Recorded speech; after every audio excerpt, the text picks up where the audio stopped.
Chapter 19. Between the whistling of the wind, the sharp katana flashed with a cold light and directly cut down on the body of the ghost leader. Suddenly, the long sword that was chopping down strangely stopped a centimeter away from the ghost leader's body. Wu Yin clenched his teeth and tried to press the Kusanagi sword in his hand, but he still couldn't touch the bones of the ghost leader. Wu Yin could clearly see that under the body of his Kusanagi sword, there was a trace of black gas surrounding it. Although the black gas was only the size of a hair, it was like the hardest iron wall, blocking Wu Yan's attack. Before Wu Yan had time to be surprised, a bone hand bigger than a fan slapped towards him. Wu Yan quickly stepped forward and jumped away. The bone hand slapped on the ground. After a bang sound, a small hole was created. Stopping his retreat, Wu Yan quickly swooped down, both hands wielding the sword, and fiercely cut the chest of the ghost leader who didn't have time to retract the bone hand. Just at the moment when Wu Yan's attack was about to succeed, the black gas on the body of the ghost leader fluctuated again and quickly turned into a black silk wrapping around the body of the sword. At this moment, Wu Yan felt like he wasn't chopping gas, but rather soft leather. All of the force behind his chop was neutralized in an instant. He stopped a centimeter away from the Yakuza and couldn't advance any further. What's going on? This black gas, quickly lowering his head to avoid the ghost leader's attack. Wu Yan turned his sword and once again pushed the sword in his hand, piercing the shoulder of the ghost leader. Just like the previous scene, the black gas wrapped around the blade, stopping the attack. D****. Wu Yan coldly snorted and pushed his sword with all his might, pushing the ghoul leader away. Wu Yan stroked the body of the sword, looking at the ghost leader, or more accurately, looking at the black gas on the ghost leader's body.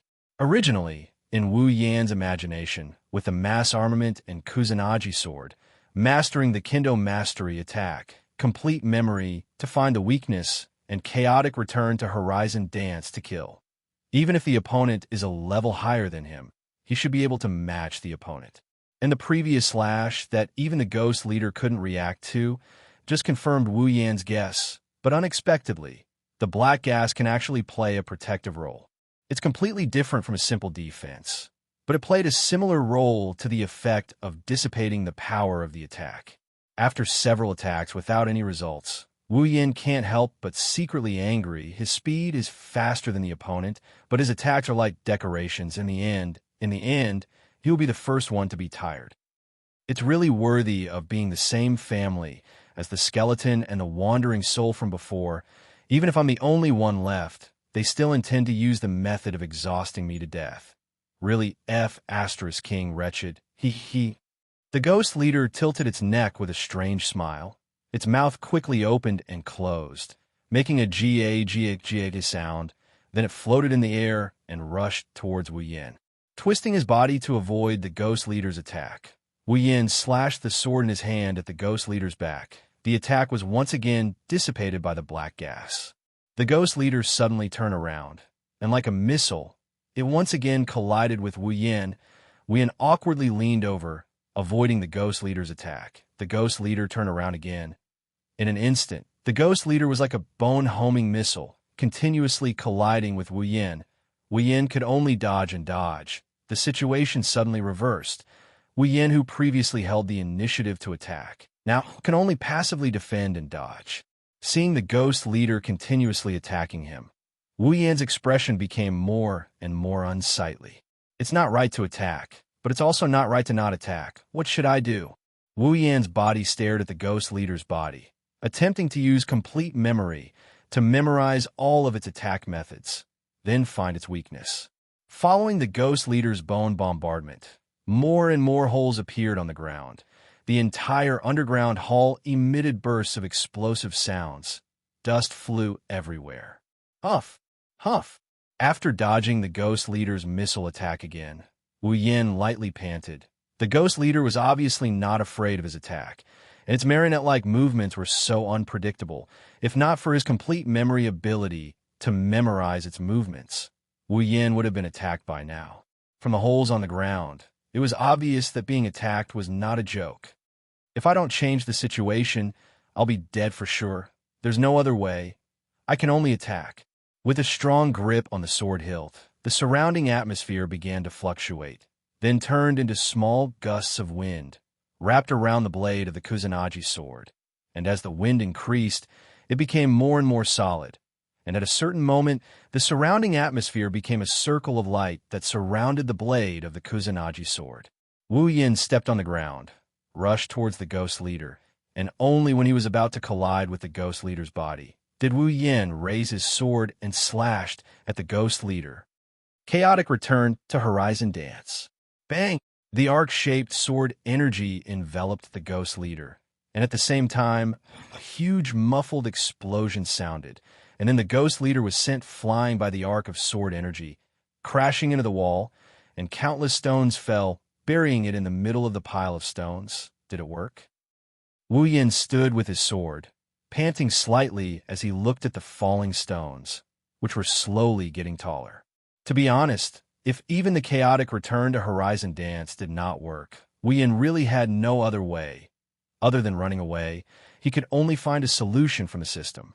Unfortunately, it was not that Wu Yin had not looked for a solution, but it was not that it was not suitable. It was just that he did not have enough points.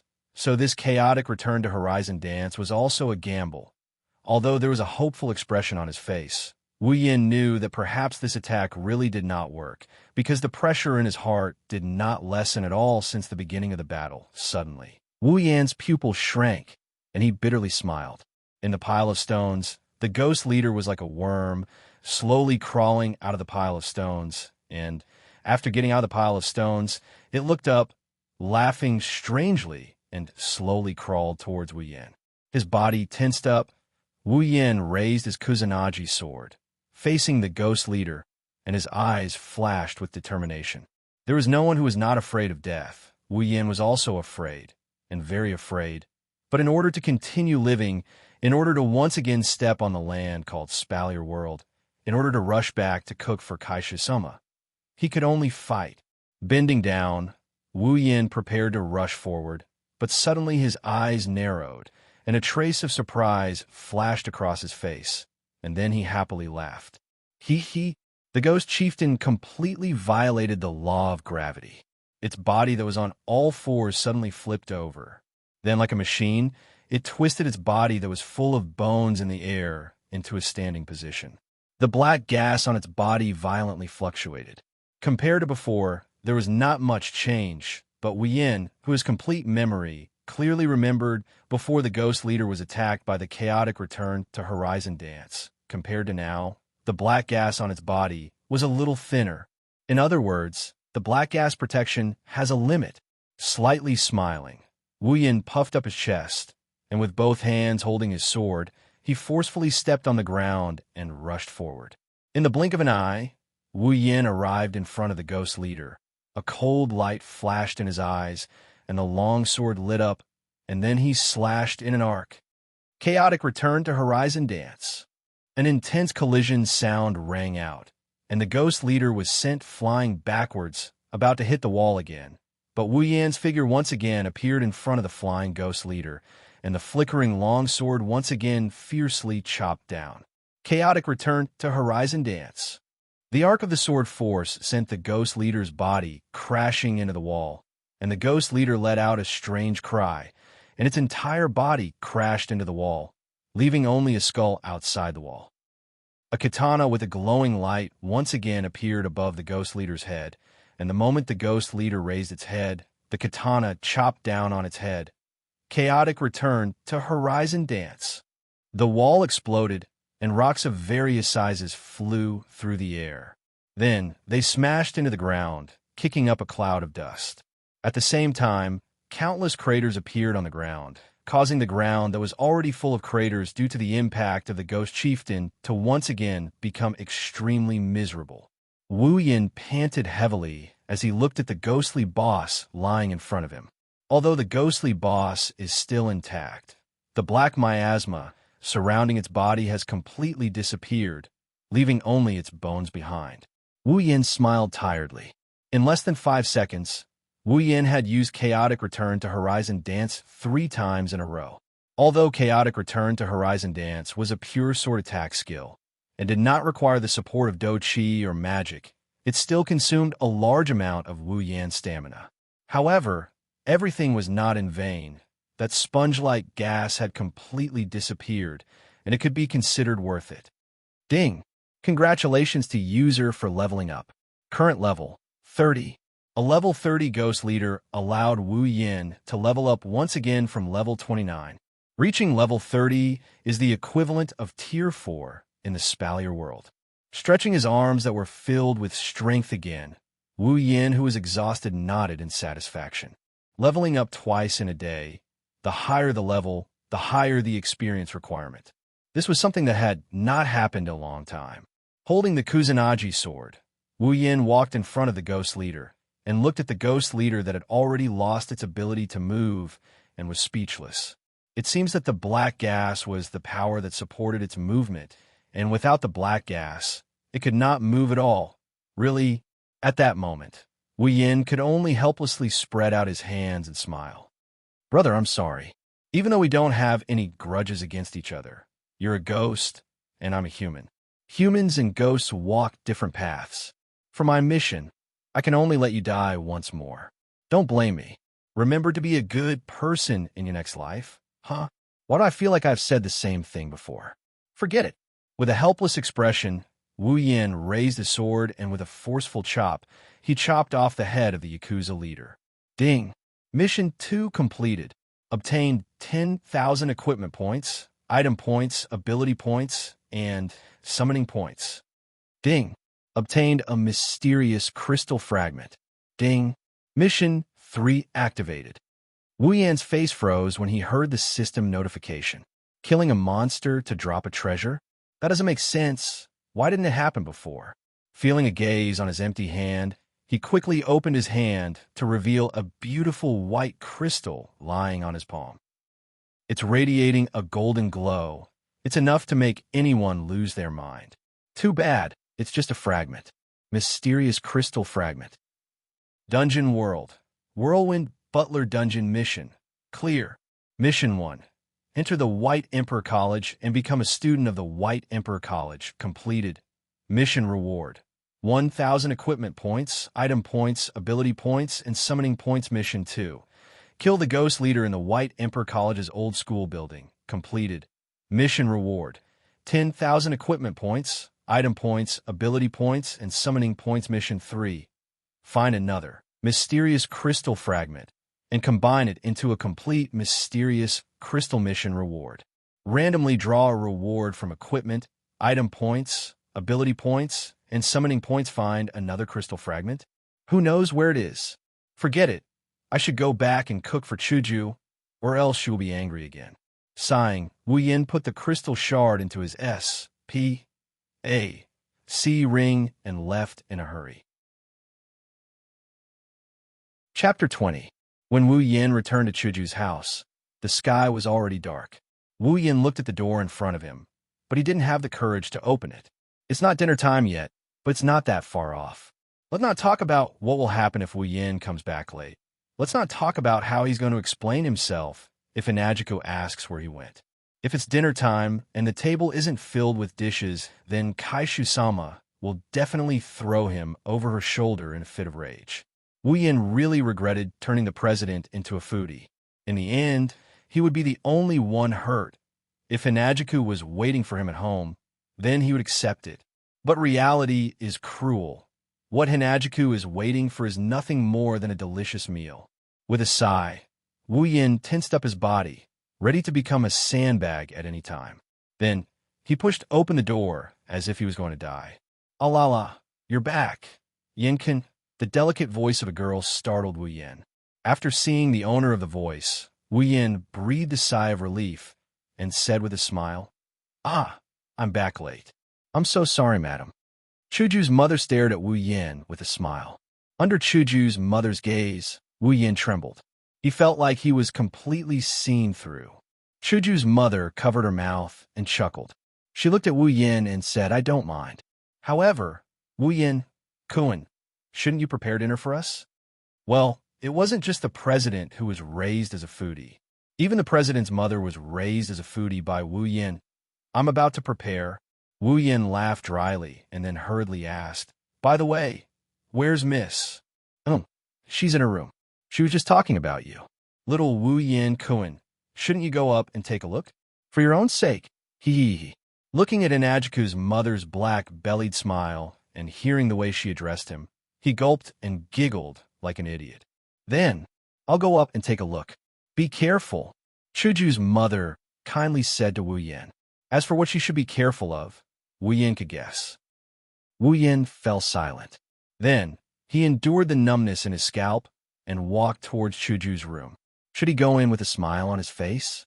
Or was it better to go in with an apologetic look? Wu Yan's hand stiffly rested on the doorknob. He was deep in thought. His mind spun quickly, thinking about how to reduce the pain of the flesh. Sure enough, it's better to go in with an apologetic face. Maybe the president will be merciful and pity me. Maybe he'll give me 2 fewer punches with this thought in mind. Wu Yan suddenly made up his mind and pushed open the door to Chuju's room. "Chuju, big." Wu Yan's words were all stuck in his throat. He couldn't say a single word. Big, big, big, big, big just stood there. On the other side, Chuju was stunned to see Wu Yan suddenly barging in. Her whole body stiffened.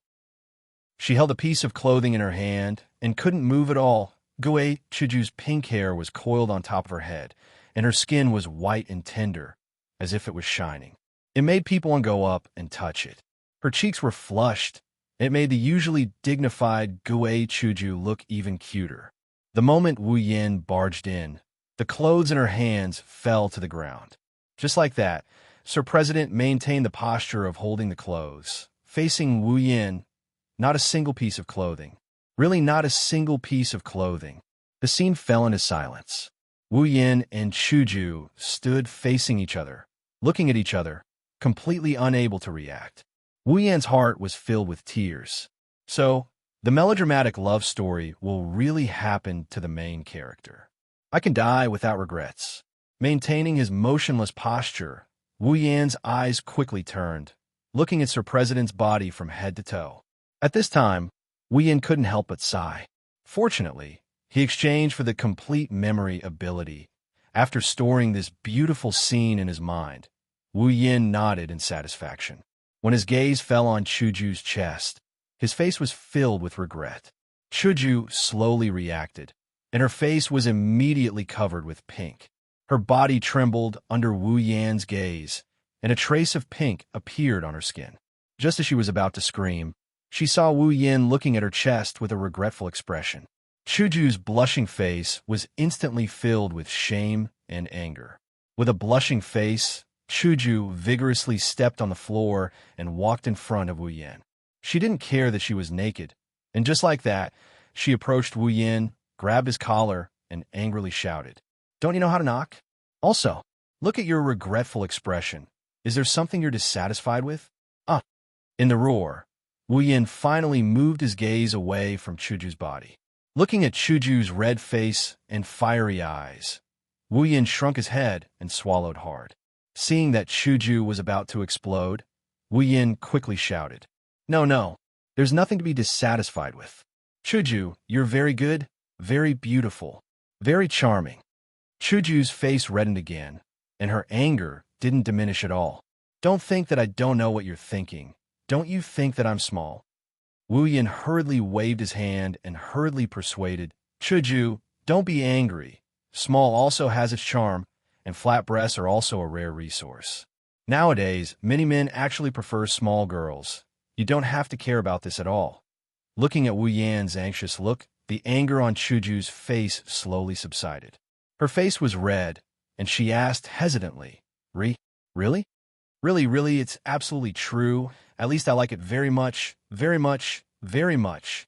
Right now, Inajuku is like a powder keg that could explode at the slightest provocation. Wu Yin may be a lot stronger than Inajuku, but he wouldn't have the guts to retaliate, so it's better to just go along with what she said. What's more, what he said is the truth. Even if Kaishu-sama is flat-chested, isn't she still popular among the otakus? Moreover, Chuju's charm wasn't small, otherwise, she wouldn't have become the heartthrob of the White Emperor College.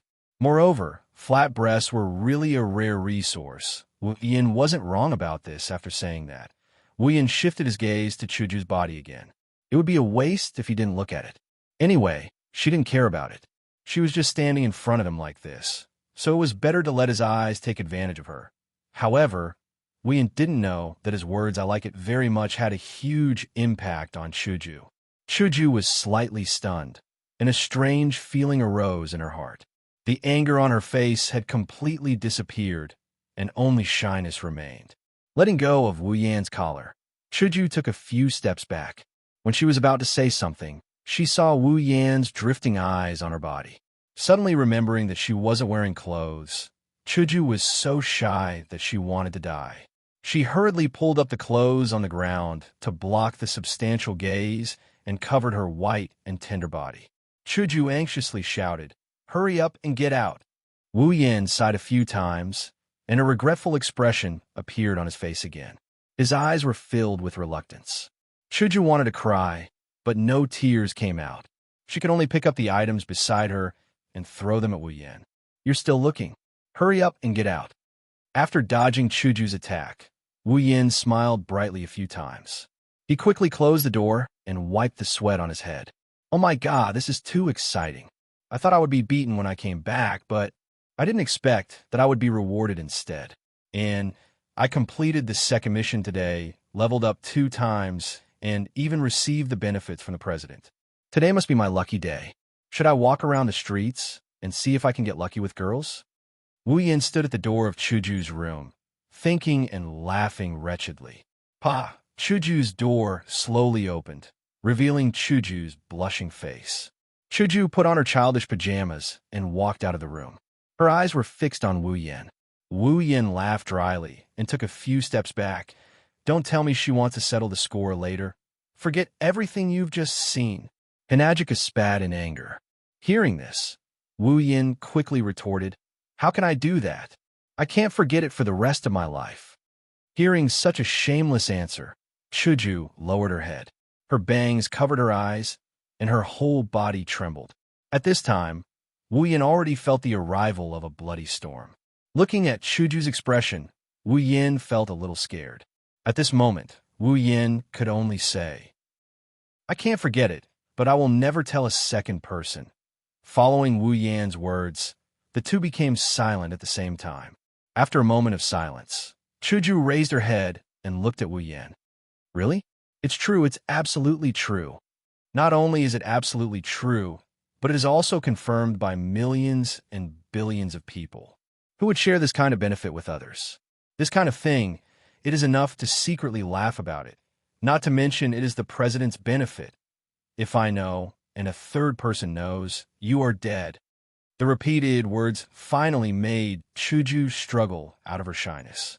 Looking at the serious face of Wu Yan, Chuju snorted coldly and threatened. Wu Yan quickly nodded, and his eyes involuntarily moved to Chuju's body. Today was probably Chuju's day of suffering.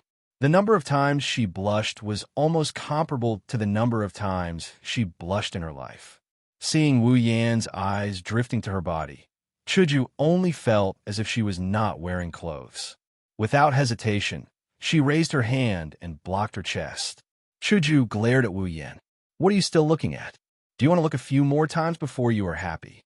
If that is the case, that would be the best. This sentence flashed through Wu Yan's heart, and at the same time, it was blurted out by Wu Yan. You. Chuju raised her finger and pointed at Wu Yan. Her eyes were wide open.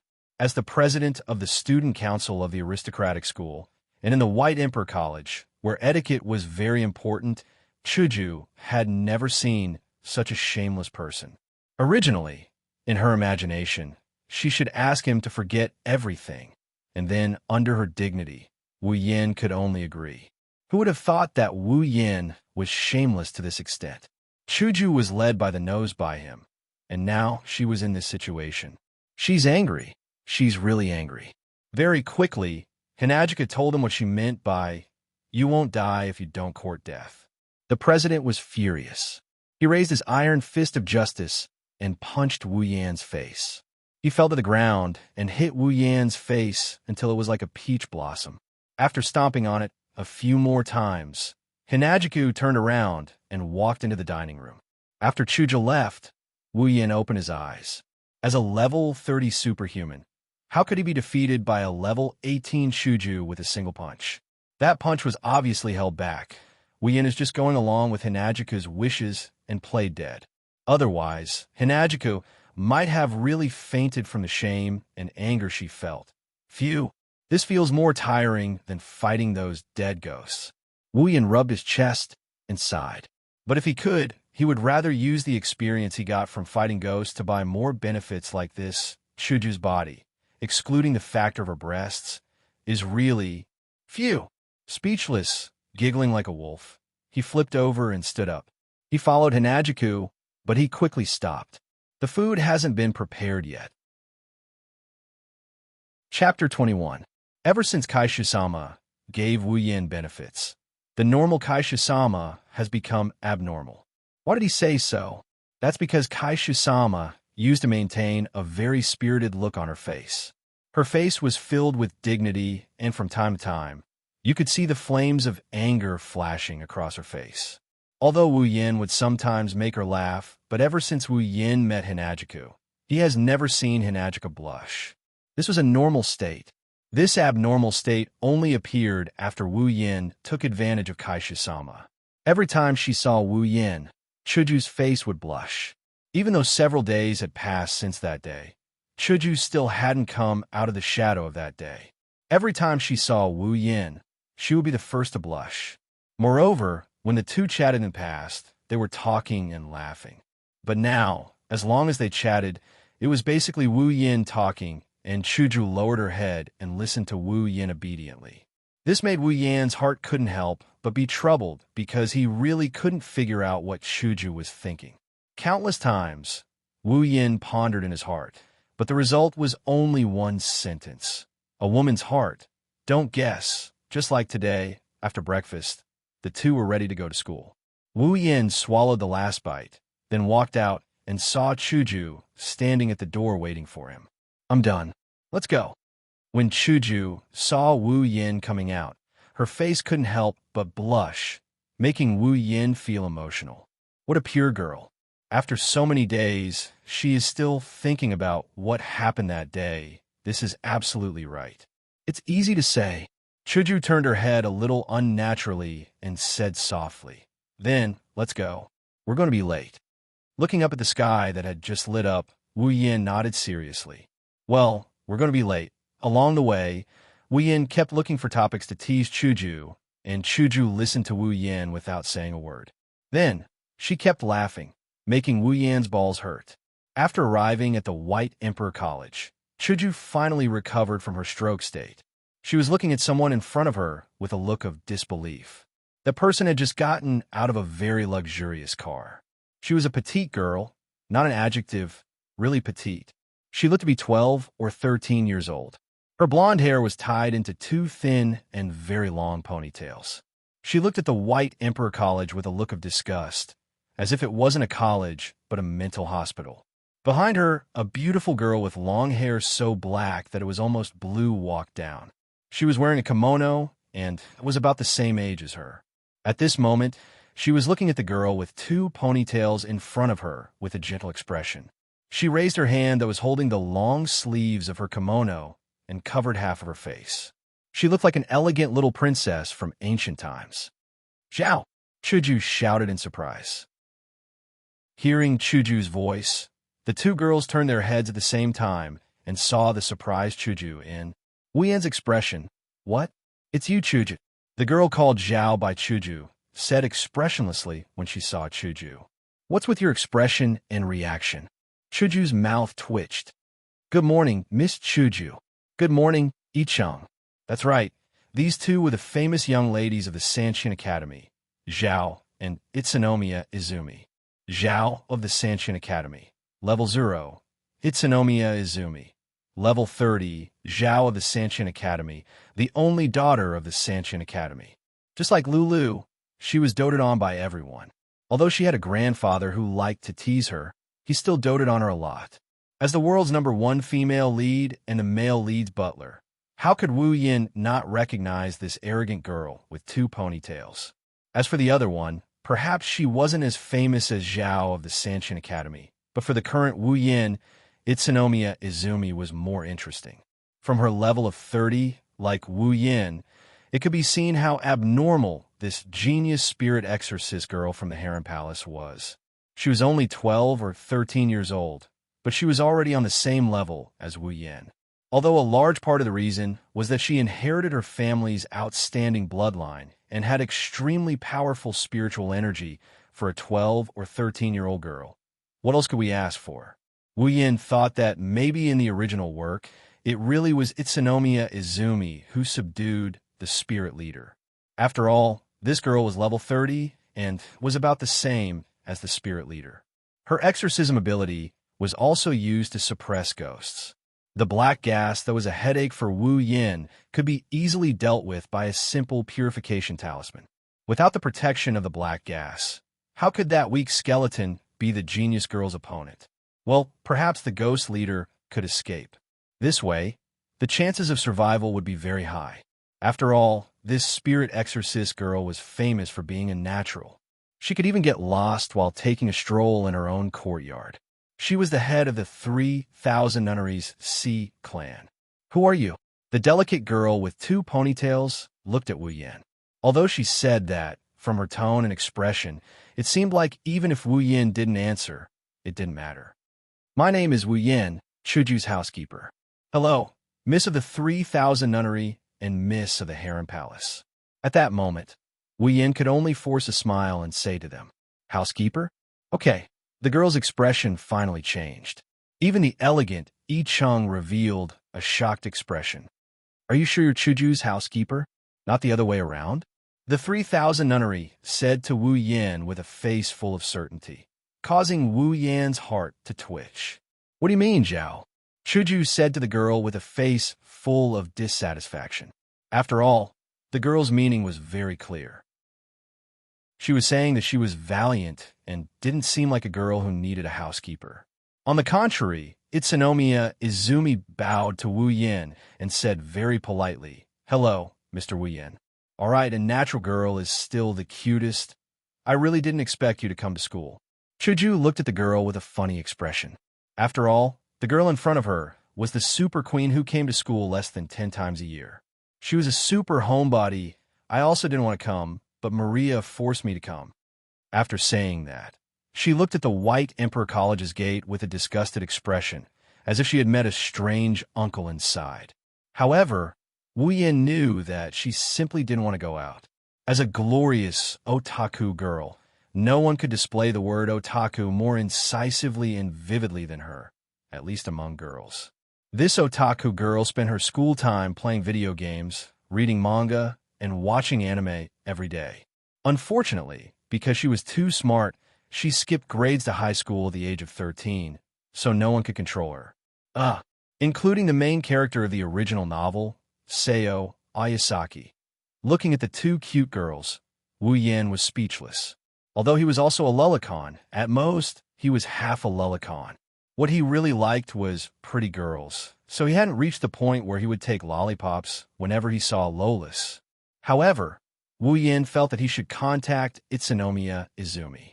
His third mission was to collect the other half of the mysterious crystal fragment.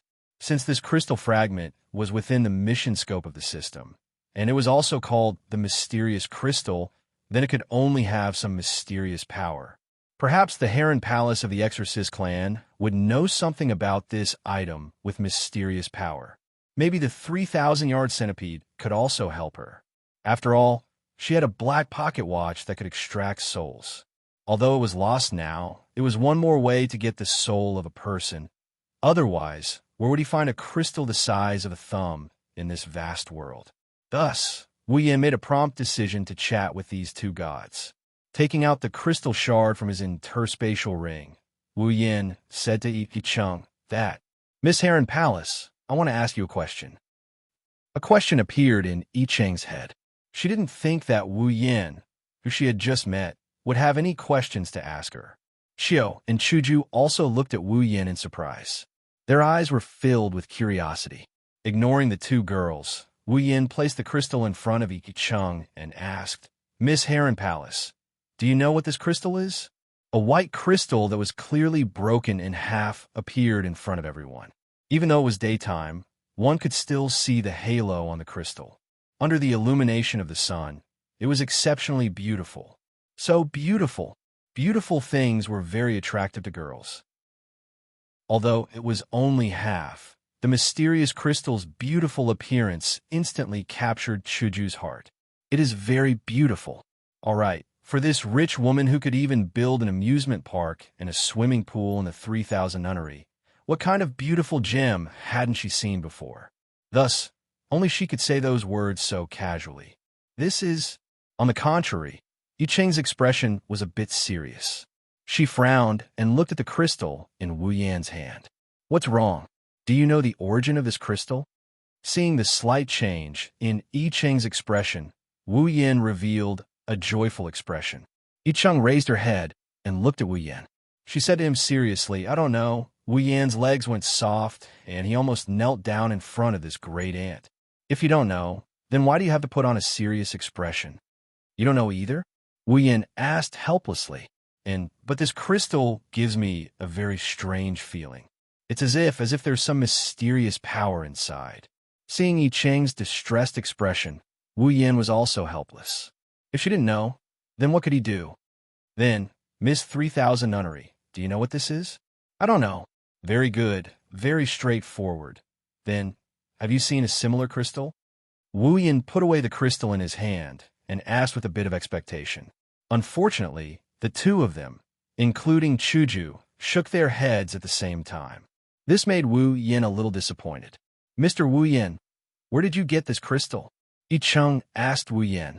As a spiritualist, she was generally more concerned about this kind of mysterious power. If it was something bad, she would be able to deal with it in a timely manner. I got this after killing a ghost leader. Wu Yan didn't hide it and directly told Yi Cheng. After all, they were all people with power. There was no need to hide this kind of thing. Unfortunately, he forgot that there were two other people beside him. Ghost leader, the three girls exclaimed, attracting countless gazes. Ghost leader? Is a ghost? Xiao Yun said a little timidly. This proud girl who pretended to be mature was actually very afraid of ghosts and monsters. Kill? Could it be that you went to kill this so-called ghost leader that day? Although Chuju was also a little scared, she looked at Wu Yan angrily in the blink of an eye. She seemed to be dissatisfied that he didn't give a proper funeral and went to fight and kill. Mr. Wu Yan, you were able to kill a ghost leader. Yi Cheng muttered. She looked at Wu Yan with curiosity in her eyes. Seeing the different expressions of the girls and the soft whispers coming from the surroundings, Wu Yan smiled bitterly in his heart. Well, it's my fault for not finding a secret base to talk about this kind of thing. Chapter 22. Mr. Wu Yan, are you also a spiritualist? Yi Cheng curiously asked Wu Yan. Wu Yan looked at the angry Chuju and smiled helplessly. I'm not a spiritualist. I just have some power. That's why I'm able to kill these ghosts. Ghosts and monsters. Do they really exist? Hinajiku put away the anger on her face and asked timidly. Beside her, Sakura also had the same expression, but it was only after she failed to maintain her composure that she revealed it. Wu Yan didn't know how to answer Chuju's question. He could only look at Yi Cheng. Yi Cheng was at a loss.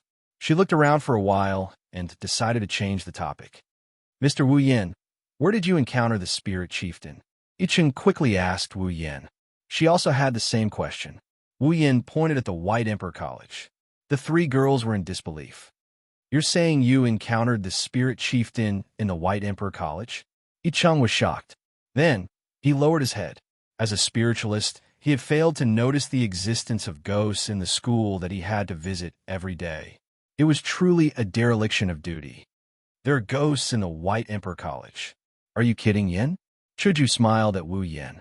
Her smile was as forced as it could be. Xiao Mu was the first to shout when she saw Wu Yan nodding his head. I told you, this school isn't a good place. There are ghosts in it. It's the worst kind of existence. Maria forced me to come here. Sob, I'm never coming here again. Wu Yan had a headache. Xiao Mu was about to burst into tears. Wu Yan quickly pulled her back by the collar. He didn't know whether to laugh or cry. I've already eliminated the evil spirits in the college. There won't be any more. You're lying? Do you think I'm an idiot? Xiaomu shouted and struggled. Unfortunately, Wu Yin wanted to tell her that just because she had a high IQ, it didn't mean she was an idiot. She was a typical high IQ idiot. Thank you so much, Mr. Wu Yin. Yiqing bowed deeply to Wu Yin. If you hadn't eliminated the evil spirits, I would have committed a grave sin if they came out to harm people. I'm really grateful. Wu Yin smiled awkwardly and complained in his heart. I'm not a good person. I'm only doing this for the mission. So, you don't have to thank me. Mr. Wu Yin, where did you kill the spirit chieftain? Wu Yin could vaguely see the flames burning in Yi Cheng's eyes. It was in the old school building. Wu Yin was glad that Yi Cheng intervened. Wu Yin was worried that the existence of such a place full of Yin energy would attract some inhuman and ghostly things. If Yi Cheng, who was a spirit exorcist, dealt with it, he would definitely be able to eliminate all future troubles. The old school building? Could it be that the rumor that the people in the college saw ghosts there is true? Chuju asked doubtfully. Wu Yin is speechless. This girl sure has a lot of nerves. Normal people would find it hard to accept ghosts and whatnot, but Hinajiku was able to accept them in such a short period of time. The Sankazen nunnery had to be mentioned. After all, there were ghosts in her house before, and it was Yi Cheng who got rid of them. Hinajiku is a normal person who has never come into contact with such things. Even if she has some power, it's still a question whether she can accept it. He didn't expect her to accept the existence of ghosts so quickly. Should he really say that she was worthy of being the president? So that's how it is. The old school building? I also heard of this rumor. I originally thought that it wasn't a big deal, so I planned to take a look in a few days. I didn't expect that there would be a spirit chieftain. Yicheng couldn't help but furrow her brows in annoyance. Looking at Yicheng's self-reproachful expression, Wu Yin prayed in his heart that he would atone for his sins. To make a naturally lost girl look like she was in a daze, I really am a sinner. Mr. Wu Yin, I will take my leave here. Please leave the matter of the old school building to me, Mr. Wu Yin. I will definitely take care of it. Hearing that cute voice, Wu Yin couldn't help but nod his head, making Yi Cheng reveal a dazed smile. Oh yeah, a natural girl finally looks natural again. All right, I don't know what I'm talking about anymore. Wait, just as Yi Cheng was about to enter the college, Wu Yin hurriedly stopped her. Excuse me. Yi Cheng turned her head. Please be sure to bring this one with you. Wu Yin said as he brought the struggling centipede of the 3,000 nunnery in front of Yi Cheng. You're the one. Your whole family is one. The centipede of the 3,000 nunnery had already forgotten about the spirit chieftain. She turned to look at Wu Yin with a face full of anger. A child will always be a child. What's there to be afraid of? What's there to be angry about? Large drops of sweat dripped down Yi Cheng's head. She then grabbed the centipede of the 3,000 nunnery who was about to escape. Ignoring her pleas for mercy, she pulled her into the campus. Miss Heron Palace, if there is any news about that crystal, please be sure to let me know. Wu Yin hurriedly shouted at Yi Cheng. I understand, Mr. Wu Yin. After Yi Cheng and the centipede of the 3,000 nunnery left, Wu Yin and Chuju also entered the campus. The number of people at the gate gradually decreased. On the way to the student union office in the clock tower, Wu Yin and Chuju were both speechless. They walked in silence. However, Wu Yin could feel that he seemed to have fallen into an inexplicable crisis. He saw the president walking beside him with her hands on her hips. However, her head was looking in his direction. A pair of gem-like eyes stared at Wu Yin's face as if she wanted to stare 2 holes into it. Seeing that Kaisha-sama is finally back to normal, Wu Yin didn't feel happy at all. Yin, don't you have anything to say to me? Chuju inexplicably smiled and asked Wu Yin. Wu Yin could already feel the atmosphere of tragedy. If he didn't explain himself clearly, tragedy would befall him. Wu Yin dryly laughed a few times. His eyes flickered slightly. You? What do you want me to say? Chuju snorted coldly, startling Wu Yin. Just as Wu Yin thought that Chuju was about to pull out the chopper, Chuju fell silent. A few drops of tears fell from the corners of her eyes. Wu Yin panicked.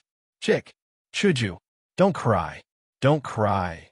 Chuju turned her head and wiped the tears from the corners of her eyes. She said softly, Am I not worthy of your trust? Wu Yin fell silent when he heard that. Seeing Wu Yin fall silent, Chuju was angry. She lifted her feet and wanted to leave in a huff. However, Wu Yin suddenly pulled her back. Hinajiku was stunned for a moment. Then she swung her arms hard. Let go of me. Let go. Wu Yin held Chuju tightly. He knew that if he really let Chuju leave, he would never forgive himself. Making a woman cry, that's the worst thing. With a fierce pull, Wu Yin pulled Chuju into his arms and hugged her tightly. Chuju was stunned. She didn't expect that Wu Yin would hold her in his arms. Except for her biological father, Chuju had never been touched by a man with a different surname. She had never even held hands, let alone hugged. Even her adoptive father didn't do that. At this moment, Chuju completely forgot to be angry. Her face was flushed, and she didn't know what to do. She struggled uneasily. What are you doing? Let go of me. Wu Yin laughed and said, I won't let go. If I let you go, what'll I do if you run away? Chuju put her hands on Wu Yan's chest and turned her head. She didn't want to look at Wu Yan's face. She said nervously, I won't run. I won't run. Let go of me. Wu Yan hugged her even tighter. He said shamelessly, I don't believe you. Who knows if you're lying to me? There's a saying in China that women are unreasonable. Chuju heard this and couldn't help but feel anxious. However, she couldn't do anything, although she was indeed very strong. And even the average man couldn't compare to her. She was still far from Wu Yin, who was at level 30. Unable to break free or persuade him, Chuju could only beg for mercy. I really won't run. Really? Don't be like this. People will see us. If they see us, then so be it. Wu Yin said domineeringly. Then, he pressed Chuju's head and pressed her into his arms. Wu Yin hugged her and wanted to let go. Wu Yin really didn't want to, so he could only act shamelessly. Chuju struggled for a while, but to no avail. She could only close her eyes and lie on Wu Yan's chest. Listening to Wu Yan's heartbeat, her face was flushed. It was really her first time. Sniffing the fragrance in Chuju's hair, Wu Yin rubbed Chuju's scalp, hesitated for a moment, and said, I'm sorry, Chuju. I can't tell you the specific situation now, because I still have an important mission to do. So, after I finish what I need to do, I will definitely tell you clearly. Opening her eyes and raising her head, Chuju looked at Wu Yan's smiling face. Her eyes twinkled, and she said softly, Let's make a deal. You can't lie to me. Does that means you don't blame me for what I did? Wu Yin smiled happily and nodded. He said half jokingly and half seriously, although I've lost a lot of discipline, I'm not to the point of hugging a girl and saying things against my will. Hinajiku couldn't help but chuckle. What do you mean you've lost a lot of discipline? Your words are still so strange. Wu Yin tilted his head. Is that so? But isn't this good? At least I can make you laugh. Chuju lowered her head in embarrassment. I didn't ask you to make me laugh. Touching Chuju's tender waist, Wu Yin grinned silently. He hugged Chuju tightly and closed his eyes. Chuju also closed her eyes. The two enjoyed this warm moment.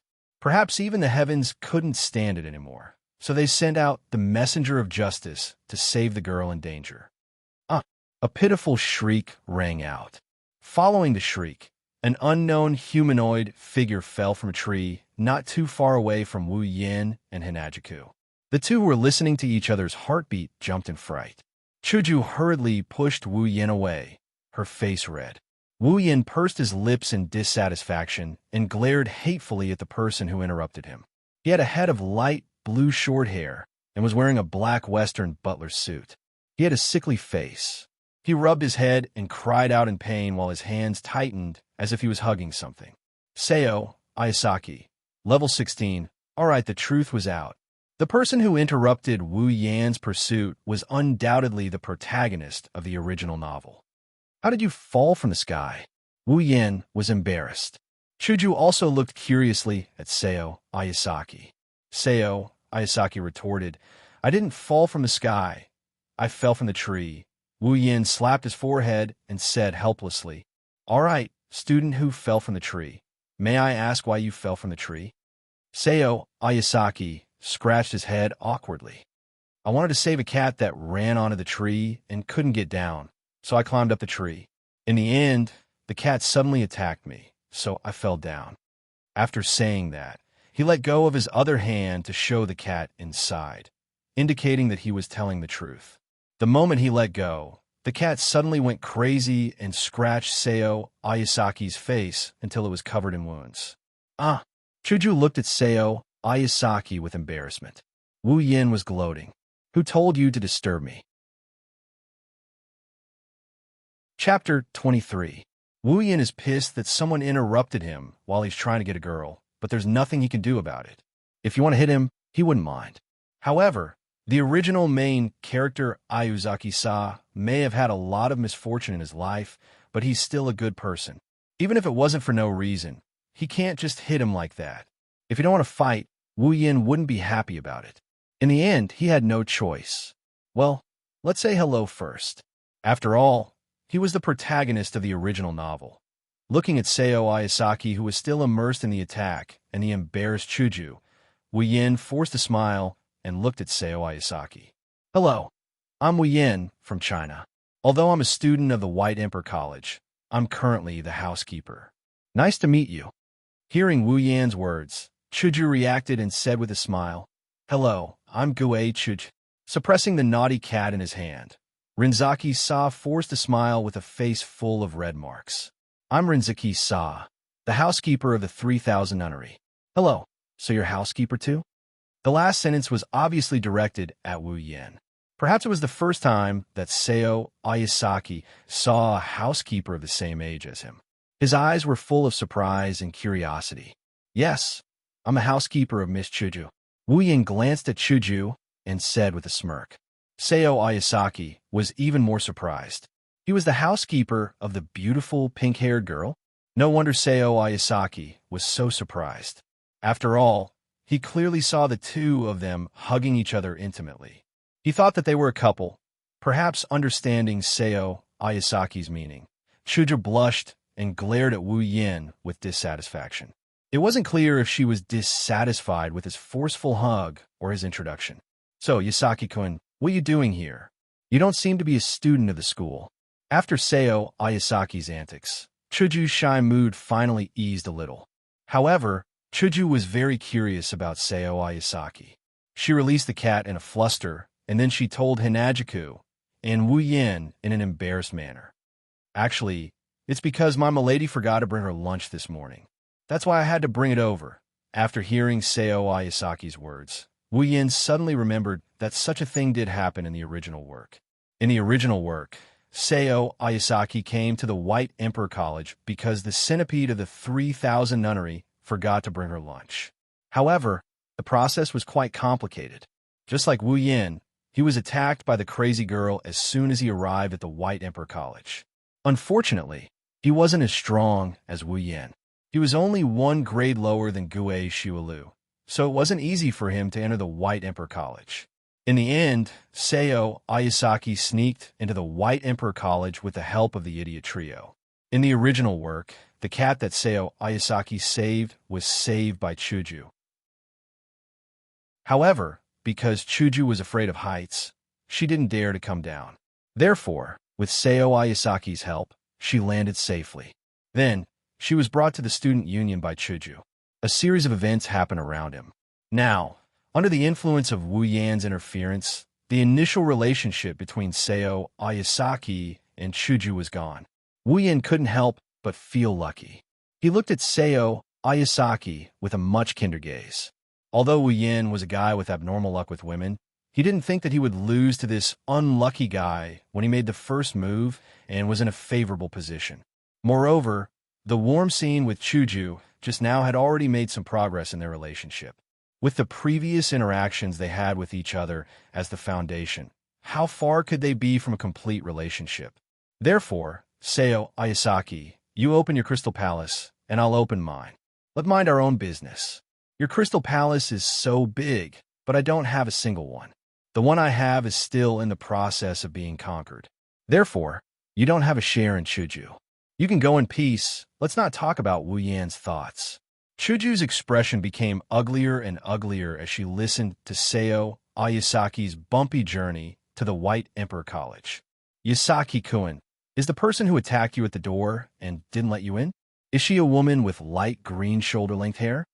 When Wu Yin said this, he clearly saw Chuju trying to suppress her anger. Wu Yin couldn't help but sigh. With such a crazy sister, Chuju, you'll grow old very easily. Seeing Seo Ayasaki nod, Chuju was immediately surrounded by a dark aura. Wu Yan's heart skipped a beat. No way. The president also knows the dark aura technique? Wu Yan was dumbfounded. Seeing that Chuju was about to explode, Wu Yan quickly grabbed Chuju's hand and said, "All right, Chuju, now that Yasaki-kun is here, let's put the previous matter aside. Let's help him look for Miss 3000 Nunnery." The dark aura behind them disappeared in an instant. Seeing Wu Yan holding her hand, Chuju's face turned red. She turned her head away awkwardly. That's true. Then let's go. We'll go to the student union first. We'll inform Kuei later." After saying that, she ran away without hesitation. Seeing Chuju run away, Wu Yan was speechless. Seo Ayasaki was confused. What an idiot, Sasha. She actually got caught trying to save a cat. She's really... The student union office was not as empty as it used to be. At this time, it was full of people. Kuei raised his finger and pointed at Seo Ayasaki, who was standing in front of him with his head lowered. He was saying the same words that he had said no less than 10 times. Ichung of the Palace of Herons stood next to the two of them and seemed to want to say something. However, as the 3000 Nunnery's Yin continued to speak, he couldn't find a chance to interrupt. He could only stand there and say that. Sagawa Izumi, Hainaling Miki, and Asafarisa, the three idiots, were watching Kuei teach Seo Ayasaki a lesson. They were shouting and yelling at the side, as if they wanted to intervene. However, they were holding cards in their hands. At the corner of the room, Kuei Shiulu was tied up like a dumpling and tossed there. His eyes were spinning, while Hanajuku was furiously spitting saliva at the crazy big sister. Wu Yin was sitting at the only desk in the student union office. He occupied the seat that originally belonged to Chuju. Looking at the noisy student union office, he yawned helplessly. Not long after bringing Seo Ayasaki here, Kuei suddenly ran over. She laughed hysterically and grabbed the knight's sword that was used as a decoration. She planned to execute Seo Ayasaki on the spot. When she saw Kuei Shiulu acting crazy, Chuju's long-accumulated resentment finally exploded. She also grabbed a knight's sword and planned to kill her own flesh and blood. In the angry and crazy battle, Kuei Shiulu became more and more engrossed in the battle. In the end, she became fiercer and fiercer. It was as if her opponent wasn't her younger sister. Although Chuju was still angry, she was too kind. How could she really do anything to her elder sister? Thus, in the unfair battle, Chuju was nearly chopped up by Kuei Shiulu. Wu Yan, who originally planned to watch the show, became furious when he saw this. You want to place righteousness before family? Do you have any respect for me, your brother-in-law? Thus, after a horrifying training that was not suitable for children, Kuei Shiulu went to lie in a corner like a dumpling. After Wu Yin took care of Psycho One Ichan, Izumi and Ichung of Heron Palace arrived. Accompanying them were the idiot trio. After a round of intense questioning, this is how things turned out. Looking at the people here, Wu Yin became a bit absent-minded. When he saw Butler Whirlwind, Wu Yin was quite envious of the way they interacted with each other. Although every day seemed to be very tiring. However, it was undeniable that they were very happy, not only because they were happy, but also because they were sad and troubled. Everything, in the end, would turn into happiness. Wu Yin was very envious. As an otaku, he couldn't experience this, but now, since he had such an opportunity, he might as well enjoy it. Wu Yin smiled, and he looked at Ichung, who was still a loss for what to do. Miss Heron Palace, how is the matter with the old schoolhouse? Hearing Wu Yan's words, everyone present quieted down. Wu Yin felt a bit strange. However, when he saw the curiosity in their eyes, Wu Yin knew. The old schoolhouse? Is it the place with monsters that Kuei-chan said? The idiot trio's eyes flickered with a strong light. There was clearly the word fun written there. When it came to serious matters, I Ching's expression slowly became serious. Of course, in Wu Yan's opinion, she was still a bit cute. Yes, the Yin energy there is very heavy. If we don't deal with it properly, it might attract even more monsters. I have already used a talisman to seal the cave. As for what happens after, we can only wait for the family to come and hold a ceremony together to purify the place. But Chuju also turned around and came to Wu Yan's side. She said to Yi Cheng, who seemed to be very troubled, "But what? From the Yin energy in that place, there should have been a lot of evil spirits." Yi Cheng immediately swept her gaze to Wu Yan. Following Yi Cheng's gaze, everyone present cast their gaze to Wu Yan. Wu Yan nodded when he heard that. Indeed, before the ghost leader came out, there were a lot of skeletons and vengeful spirits. The number was huge. Even if it didn't exceed 1,000, there were at least 100. Everyone couldn't help but be shocked. Yi Cheng's mouth was wide open. She looked at Wu Yan as if she was looking at a giant who wore his underwear backwards. Wu Yan looked at Yi Cheng with a wry smile. "Don't look at me like that. I believe that if you want to do it, it will be easier for you than it is for me." Indeed, Yi Cheng was a witch of the exorcist tribe. Every ability she had was targeted at these monsters. Although Yi Cheng's level was the same as Wu Yan's, because of the problem of mutual restraint, compared to Wu Yan, who could only use his sword to attack, Yi Cheng's magic was easier to eliminate those monsters. It was like the same amount of water and the same amount of clothes. The clothes covered the fire and had to be stepped on a few times. After a while, the fire would be extinguished. However, water was different. As long as the water was poured, it would be clean and not a trace of fire would be left. Everyone looked at Yi Cheng again. Yi Cheng looked left and right, then pulled up her sleeves to cover her face.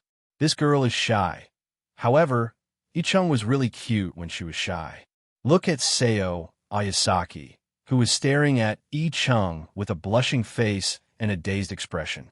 When Yi Cheng saw Seo Ayasaki's expression, her face was filled with anger, and she threw a punch at him. "Lil Sa, you idiot!" The punch landed squarely on Seo Ayasaki's face. Seo Ayasaki immediately screamed in pain. His nose bled, and he flew backward.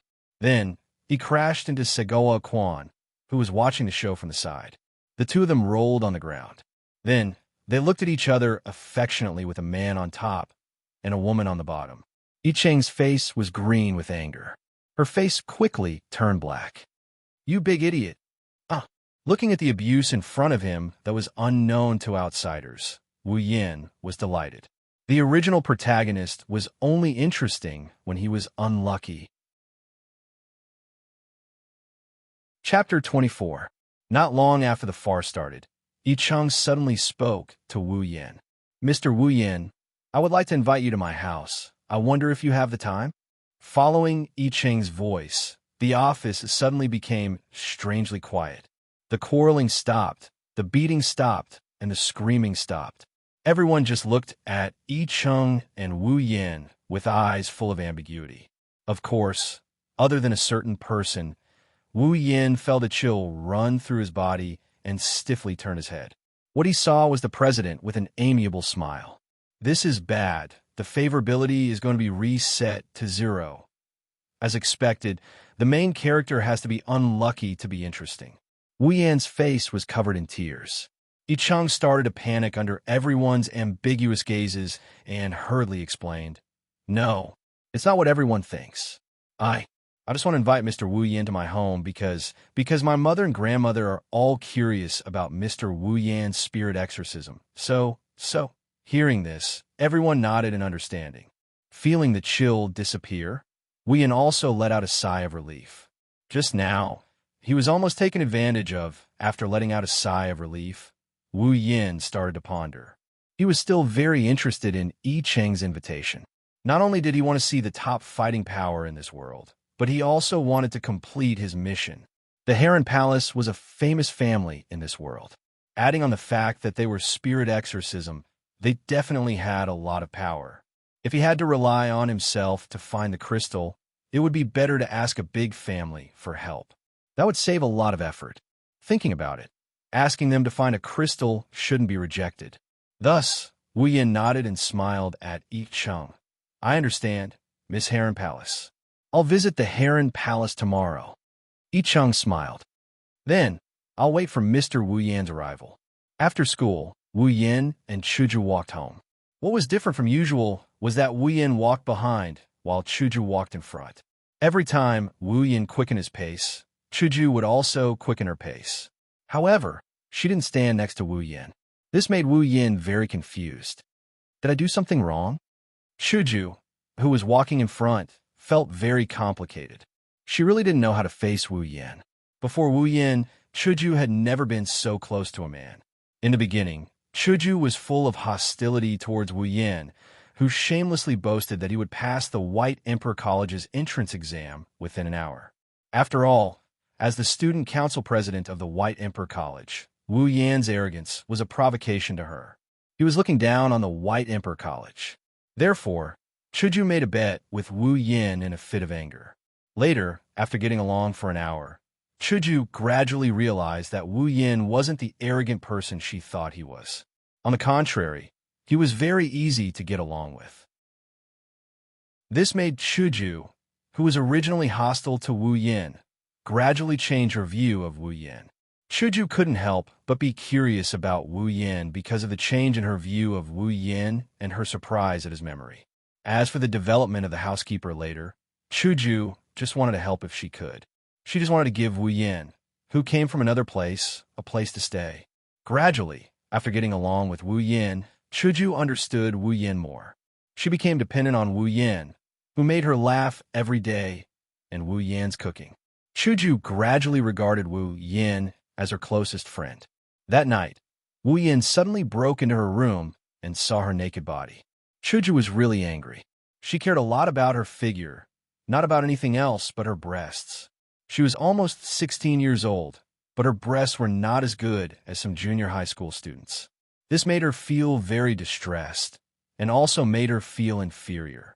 Therefore, after being seen by Wu Yin that night, Chuju felt that Wu Yin would definitely laugh at her, being laughed at by her best friend or something.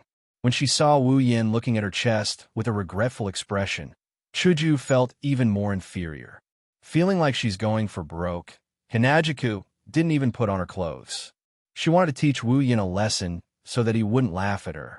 Unexpectedly, not only did Wu Yin not laugh at her, he even said something like, "I like you a lot." Chuju's heart was in a mess. Although she was very popular in the White Emperor College, there were almost no boys who really got along with her. When did she experience such a situation? What's more, Wu Yin even said that he liked her very much. That night, Chuju's feelings towards Wu Yin began to change a little. However, after that, Chuju's heart had an inexplicable resistance towards Wu Yin. This is the first time Hinajika had such strange feelings towards a boy. She didn't know what kind of expression she should have when facing Wu Yin. That's why her way of interacting with Wu Yin became so weird. Originally, they were chatting and laughing, but now Hinajiku doesn't know how to act more naturally. Therefore, she could only choose to resist this kind of feeling clumsily. She clumsily chose to be passive in getting along with him. This made Chuju start to worry. Wu Yin would definitely hate her like this. However, Wu Yin acted as if nothing had happened. He continued to make delicious food for her and told her funny things. This made Chuju's strange feelings shrink and grow. Today, Chuju was really in a mess. Why did she feel sad that Wu Yin was hiding something from her? Being hugged by Wu Yin, shouldn't I try to break free?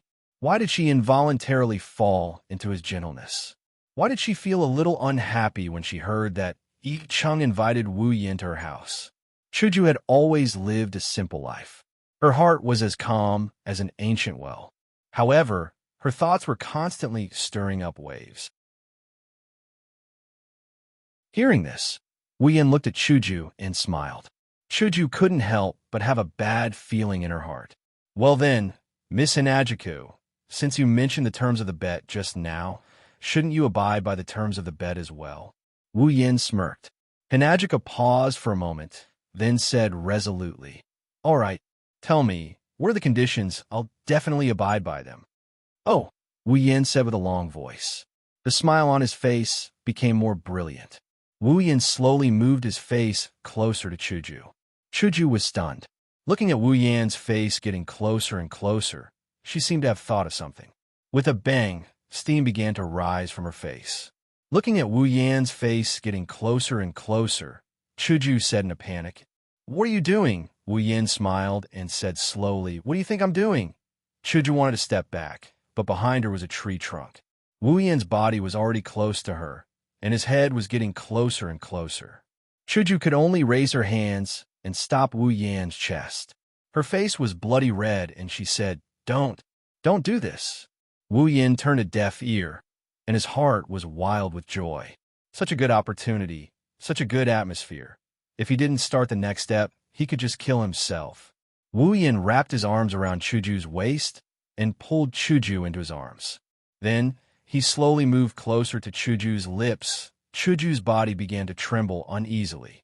When she was completely in Wu Yan's arms and felt Wu Yan's body touching hers, Chuju began to gasp for breath. Finally, she closed her eyes and accepted her fate. Just as Wu Yan was about to occupy the territory in his dream, a sense of danger suddenly filled his body. Wu Yan's body tensed up, and his eyes suddenly opened. He hugged Chuju and jumped away from the place. Bang! Just as Wu Yan left the place, a loud sound rang out. Chuju, who was in his arms, was shocked by the sound.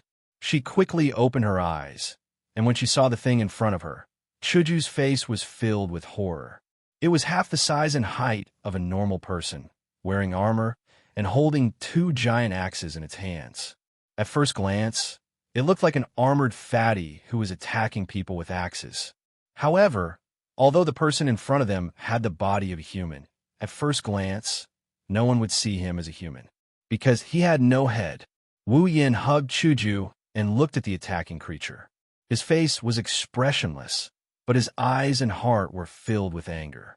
The original protagonist disturbed me while I was trying to woo girls, and now you, a headless piece of trash, dare to disturb me. Chapter 25. Headless Giant. Level 20. Since the Headless Giant didn't succeed in its attack, it put away its axe and swung it around a couple of times.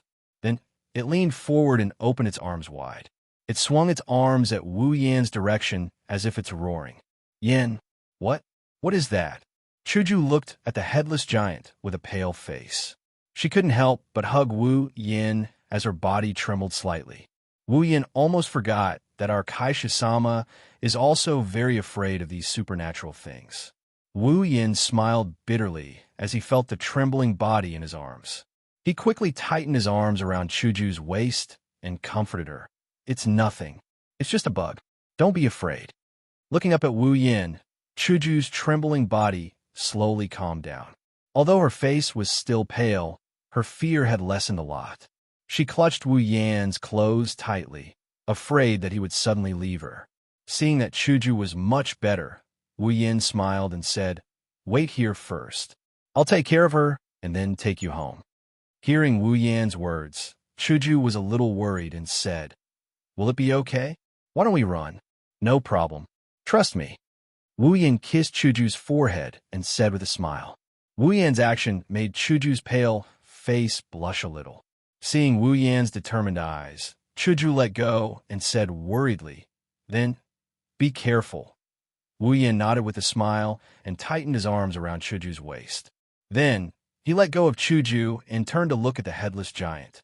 The smile on his face turned cold, and the anger in his eyes reignited. Wu Yan slowly walked towards the Headless Giant. Wu Yan waved his hand, and the Kusanagi sword appeared in his hand. Wu Yan gripped the scabbard of the Kusanagi sword and smiled coldly. "I'll let you know the consequences of disturbing someone's flirting with a girl." Holding the Kusanagi sword at the side of his waist, Wu Yan grabbed the scabbard with one hand and the hilt with the other.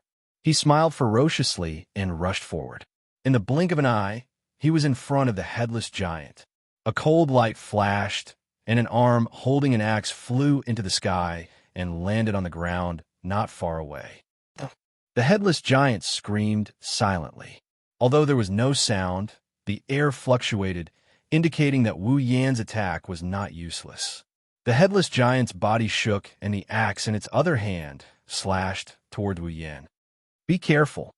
Seeing the axe coming towards Wu Yan, Chuju couldn't help but shout worriedly. Although Wu Yan was not at the same level as Chuju, Chuju was still level 18. Although the headless giant was level 20, tier 3, Chuju, who was not far from tier 3, could still see the headless giant's movements clearly. If it wasn't for the fact that the headless giant is the type that Hinajiku is afraid of, this competitive girl wouldn't just stand by and watch Wu Yan face danger alone. Of course, this was because Chuju didn't have the same detection system as Wu Yan did and didn't know how to sense auras. Otherwise, she wouldn't be so worried. After all, Wu Yan was an entire level higher than the headless giant. Wu Yan calmly looked at the incoming axe. He didn't move the sword in his right hand, but he suddenly raised the scabbard in his left hand and placed it in the path of the axe. With a clang, the scabbard blocked the axe. Wu Yan's eyes turned cold. His right hand suddenly moved, and the sword slashed across the headless giant. The headless giant screamed again, and its other arm was separated from its body. With a twist of his body, Wu Yan spun in a circle and kicked the headless giant, who had lost its arms, away. After breaking a few trees, the headless giant crashed onto the ground and stopped. Chuju was stunned for a moment, then ran to Wu Yan's side. "Are you okay? Do I look like I'm not okay?" Wu Yan smiled and looked at Chuju's delicate face. Then, his gaze moved to her lips, and his heart was filled with tears. "Do you think it's easy for me to woo a girl? Do I have to be so unhappy? I want to take a step forward twice, but I was interrupted both times. Both times I looked so weak. Damn God, I hate you." Chuju saw Wu Yan's gaze and knew what Wu Yan was thinking. Her face turned red, and her eyes fiercely glared at Wu Yan. She said with dissatisfaction, "What time is it now? You're still thinking about this kind of thing?" Sigh. Wu Yan sighed, and then said with a face full of unwillingness, "Then let's talk about it next time. Who wants to do it with you next time?" Chuju turned her face and said weakly, "Someone said it before. Promises must be kept." Wu Yan kindly reminded. It seemed like he wouldn't cry until he saw the coffin. Chuju gritted her teeth and glared at Wu Yan. Then she shouted, "It's almost dark. Why don't you hurry up and kill that monster and then go home? I'm hungry." Looking at Chuju, who was about to change the topic, Wu Yan laughed and then nodded. He walked toward the headless and handless giant. Since there was a first time, there would be a second time. The first time was unfamiliar. The second time was familiar. Wu Yan firmly believed in this principle. Well, although this first time hadn't happened yet, at least there was a trend. She obviously didn't reject him just now. Then, it proved that she liked him. Therefore, Wu Yan just needed to take it slow. He was clear in his heart and was very happy. Finally, he got half of the president. Wu Yan, this damn otaku, was clear about it. The bold and careful president was even more clear about it. "It turns out that I like him," with both hands clasped in front of her chest. Chuju looked at Wu Yan's back. Her eyes were slightly absent-minded. Thinking of the hostility when they first met, the joy of getting along with each other, the shyness of being seen naked that night, the warmth from Wu Yan's embrace, and the kiss that almost happened just now, Chuju smiled. Chuju was drunk. Looking at the headless giant who was lying on the ground struggling to get up, Wu Yan raised the Kusanagi sword in his hand and then cut it in half. Fortunately, there was no blood on the headless giant. Otherwise, Wu Yan would have to find another way to kill it. Too much blood was not good. Wu Yan was not afraid, but Chuju, who was born in the ordinary world, couldn't stand it. After the headless giant died, its body slowly turned into ashes. This saved Wu Yan a lot of trouble. After all, although this was a forest, it wasn't far from the city. Otherwise, Chuju wouldn't have come here unintentionally. If other people came here and saw such a weirdo, it would definitely be on the headlines tomorrow.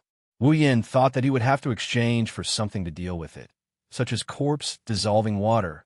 After the headless giant completely disappeared, Wu Yan sighed with emotion. Ever since he transmigrated 3 months ago, Wu Yan had never experienced such a simple battle. In the past, his opponents were all higher level than him. Every time, Wu Yin had to put in a lot of effort to defeat them. Even though the monsters he encountered in the underground hall were all level 10, except for the Ghost Chieftain, the huge army of monsters didn't make things easy for him. This made Wu Yin feel that he had become stronger. Of course, Wu Yin knows that even though he's gotten stronger, he's still a long way from becoming a true powerhouse. What's wrong? A sweet voice woke Wu Yin from his emotional state. Wu Yin hurriedly collected his emotions and looked at Shuju, who had walked to his side and was looking at him. He smiled and said, "Nothing. Weren't you hungry? Come on, let's go home. I'll make you something good to eat." When Shuju heard this, she couldn't help but reveal a very sweet smile, which made Wu Yin dazed for a moment. "Okay, then let's go back." Nodding, Wu Yin scratched his head and walked out of the forest with Shuju. However, he was puzzled. For some reason, he felt that Shuju treated him differently, whether it was from the way she talked to him or the way she looked at him with her gem-like eyes. "Well, forget it, as long as I'm happy." Under Chuju's curious gaze, Wu Yin put the Kusanagi sword back into the interspatial ring and said with a smile, "Hey, what about our agreement?" Although he didn't want to tell Chuju everything about himself, Wu Yin didn't want to hide it from Chuju for the rest of his life. Therefore, there were some things that he didn't want to do in front of Chuju, so there was no need to hide it from her. When she heard Wu Yin's words, Chuju originally wanted to ask him how he made the sword disappear, but she swallowed back her words. Her face turned red again, as she turned her head away and said hesitantly, "The agreement, didn't you say it already? When it's time to tell me, you'll tell me, right?" Wu Yin was stunned and looked at Chuju in surprise. "Good girl, still pretending. You know that's not what I'm talking about. Why not? That's what I'm talking about. Are you trying to cheat?" "Who? Who wants to cheat? Then what about you? When are you going to fulfill your promise?" "Didn't I say it already? When the time is right, I'll keep my promise. Then I'll wait for the right time to fulfill our agreement." "Chuju, you've become bad at night. Maybe it's because of the progress he made with Kaisha-sama today." Wu Yin showed off his skills and made a table full of dishes. He fed Kaisha-sama and Chuju's mother until their stomachs were full. Even Chuju's father, who just got off work, couldn't help but eat the leftovers. "Milady, you should go take a bath," Wu Yin said to Chuju, who was still sitting at the table while cleaning up the dishes. "Okay, I know." Chuju nodded, then looked at Wu Yin and said seriously, "Yin, you're not allowed to call me Milady anymore, okay?" Wu Yin flinched. She said this no less than 100 times, but she's never said it to him in such a serious manner. "What's going on?" "That's why, Wu Yin, you're still young. If you want to be the king of strategy, you need to work harder." Just as she was about to tease him, Wu Yin's eyes narrowed, and he said with a smile, "Okay, go take a bath." Seeing Wu Yin agree, Chuju laughed happily. Then she kicked the chair and skipped to the bathroom like a child. Wu Yin laughed and shook his head. Then he put down the bowl and chopsticks in his hand, jumped out of the window, and stood on the ground. At the same time, the Kusanagi sword appeared in Wu Yin's hand. Without hesitation, Wu Yin pulled out the sword and stabbed it into the ground. A baby's scream sounded. Then a circle of blood appeared on the ground next to the Kusanagi sword that Wu Yin stabbed into the ground. Putting away the sword, Wu Yin frowned deeply. This is already the 4th group of monsters after he killed the headless giant and brought Chuju home. What's going on? Why are these monsters here one after another? This has never happened before. The more he thought about it, the more he felt that something was wrong. Wu Yin couldn't help but feel confused. What's going on? This situation only started today. Could it be that I've done something to attract these monsters? Or did Chuju's family do something? Shaking his head, Wu Yin put the Kusanagi sword back into the space ring and walked into the house. "Forget it. I'll ask when I go to Heron's house tomorrow." Chapter 26. The next day, Wu Yin made breakfast as usual and then called Chuju's family over. Wu Yin, Chuju, and Chuju's parents began to enjoy a delicious breakfast. Gue Shiwalu was a teacher at the White Emperor College. She didn't usually live at home, but at school. Therefore, Chuju's family usually didn't see her here. Of course, it was fortunate that she wasn't here. Otherwise, even if she was a grown-up, Wu Yin would have to carefully consider whether or not to move in. The four leisurely finished their breakfast. Then, Chuju's father said goodbye and went to work. Chuju's mother went to the living room to watch the morning news. Chuju was still sitting at the dining table with a newspaper in her hand. She had a very serious expression as she read it. Her eyes occasionally drifted to Wu Yan, who was cleaning up the dishes. Today was the weekend, so there was no class. Wu Yan and Chuju could be so leisurely.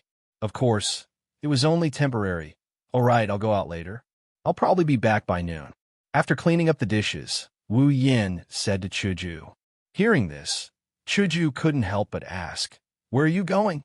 Picking up a handkerchief and wiping his hands, Wu Yan looked at Chuju in amusement. "Did you forget?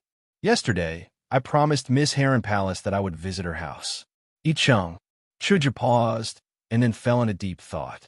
After a while, Chuju stood up and said to Wu Yan, "I'll go with you." Wu Yan looked at Chuju in surprise, and then a naughty smile slowly appeared on his face. Seeing Wu Yan smile, Chuju blushed and said angrily, "Don't misunderstand anything. I'm just bored at home, so I want to go to Icheng's house to take a look." Chuju's face had a very suspicious blush as she said this. Her hands kept shaking, which made Wu Yan sigh. Then he said firmly, "If you're worried that I'll go out to flirt, just say it. I won't laugh at you." Chuju's body stiffened, and then she said in a rather unreasonable manner, Who's worried that you'll go out to flirt? You're nobody to me. I'm just worried that you'll do something to Icheng." "That's right, that's it. This is arrogance, right?" "That's right. If that's the case, then I won't go to Icheng's house today. I'll go out to flirt." Before Wu Yan finished speaking, Chuju fiercely pinched the soft flesh on Wu Yan's waist, making Wu Yan wail. Chuju glanced angrily at Wu Yan and snorted. This scoundrel only knows how to bully others. Chuju turned away and walked to the door. "Okay, let's go." Wu Yan shook his head helplessly as he touched the flesh on his waist. It was said that this was a natural skill for girls. Wu Yan didn't believe it before, but now he had no choice but to believe it. This is Icheng's house? It's so big. Wu Yan and Chuju were standing in front of the Heron Palace's door. Looking at the big door of the Heron Palace, Chuju couldn't help but speak. Although he had never seen a door that was bigger and taller than this one, Bai King's door was much bigger than this one. Bai King's door was a school, and this was just a home. How could the two be compared to each other? It is no wonder they are rich. Wu Yan nodded and said that. He walked to the door and pressed the doorbell. "Yes, this is the Heron Palace." Quickly, a voice sounded. Although he didn't know whose voice it was, Wu Yan still said it. "Hello, I am Wu Yan. I was invited by Miss Itsunomiya Izumi to visit." "Okay, please wait a moment." After the conversation was over, Chuju walked over.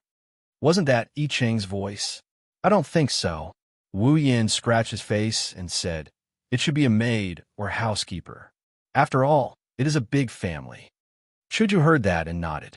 While Wu Yan and Chuju were talking, the door slowly opened.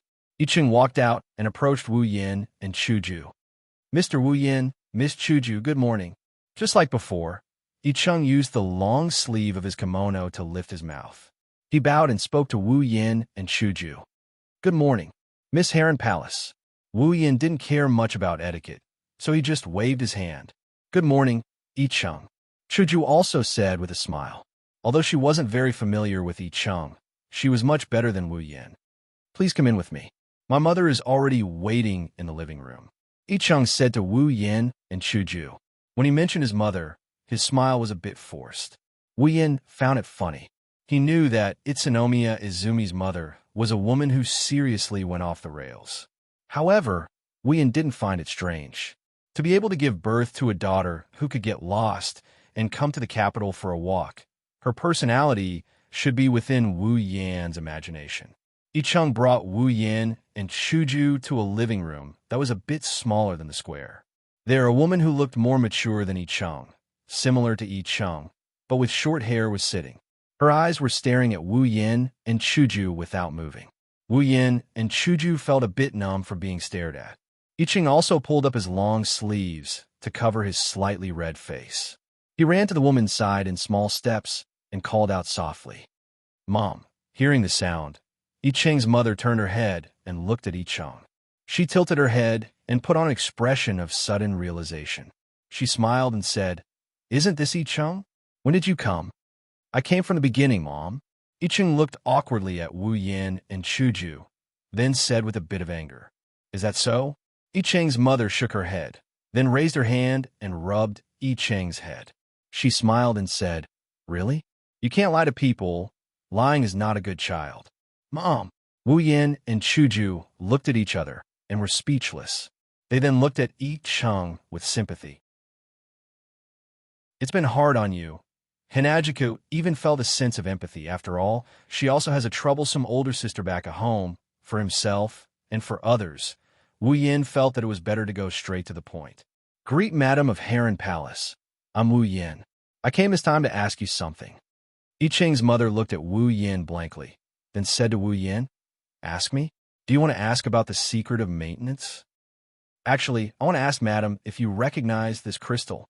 Since people who cared about details were all 9, Wu Yin directly ignored I Cheng's mother and took out the mysterious crystal shard. Although he didn't expect I Cheng's mother to know anything, "At least, I know." Wu Yin nodded, and he subconsciously blurted out what he had in mind. "Oh, you really don't know? Then I have something to ask of you." The smile on his face froze, as if a spell was cast on him. After a while, he recovered with a smile on his face. Wu Yin asked with a bright face, "Can you repeat what you just said? I sincerely ask of you." I Cheng's mother continued to touch I Cheng's head and looked at Wu Yin. Then she slowly nodded her head and said, "Do you want to ask about the secret of maintenance?" Chuju raised her hand and patted her head. Although Chuju didn't interrupt, Chuju also felt a wave of helplessness from the bottom of her heart. "Mom." I Cheng's face was almost buried in the ground. She only had one thought now, and that was to lose face. However, what she didn't know was that even if the president gave out benefits, Wu Yin might not care, let alone losing face. Now, Wu Yin was completely immersed in joy. There was finally a clue for the last mission. How could Wu Yin not be happy? Thus, he couldn't wait to ask, "Madam of Heron Palace, is what you said true? This crystal?" Wu Yin pinched the crystal with his fingers and pushed it closer to I Cheng's mother. It was only 1 centimeter away from her face. He asked expectantly, "Do you really know it?" "Yin." Chuju seemed to feel that Wu Yin was being rude again, so she pulled on Wu Yin's clothes and smiled apologetically at I Cheng's mother. I Cheng's mom didn't really care. She's a person who doesn't care about anything. Even if Wu Yin were to run naked in front of her, she would probably just laugh it off. Then, she would happily make tea and enjoy Wu Yin's performance. "I know this crystal." I Cheng's mother pointed at the crystal in Wu Yin's hand and said unhurriedly. After Chuju pulled on his clothes, Wu Yin knew that he was wet. Wu Yin smiled brightly and became serious. He said to I Cheng's mother, "Since Madam of Heron Palace knows the origin of this crystal, then please tell me. This crystal is very important to me, so, Mom, please help Wu Yin-san. He helped me before, get rid of spirits." I Cheng's voice was so soft that almost no one could hear her. Looking at her blushing face, Wu Yin is grateful. I Cheng's mom nodded, and Hinajiku, on the other hand, is pissed. "Sure."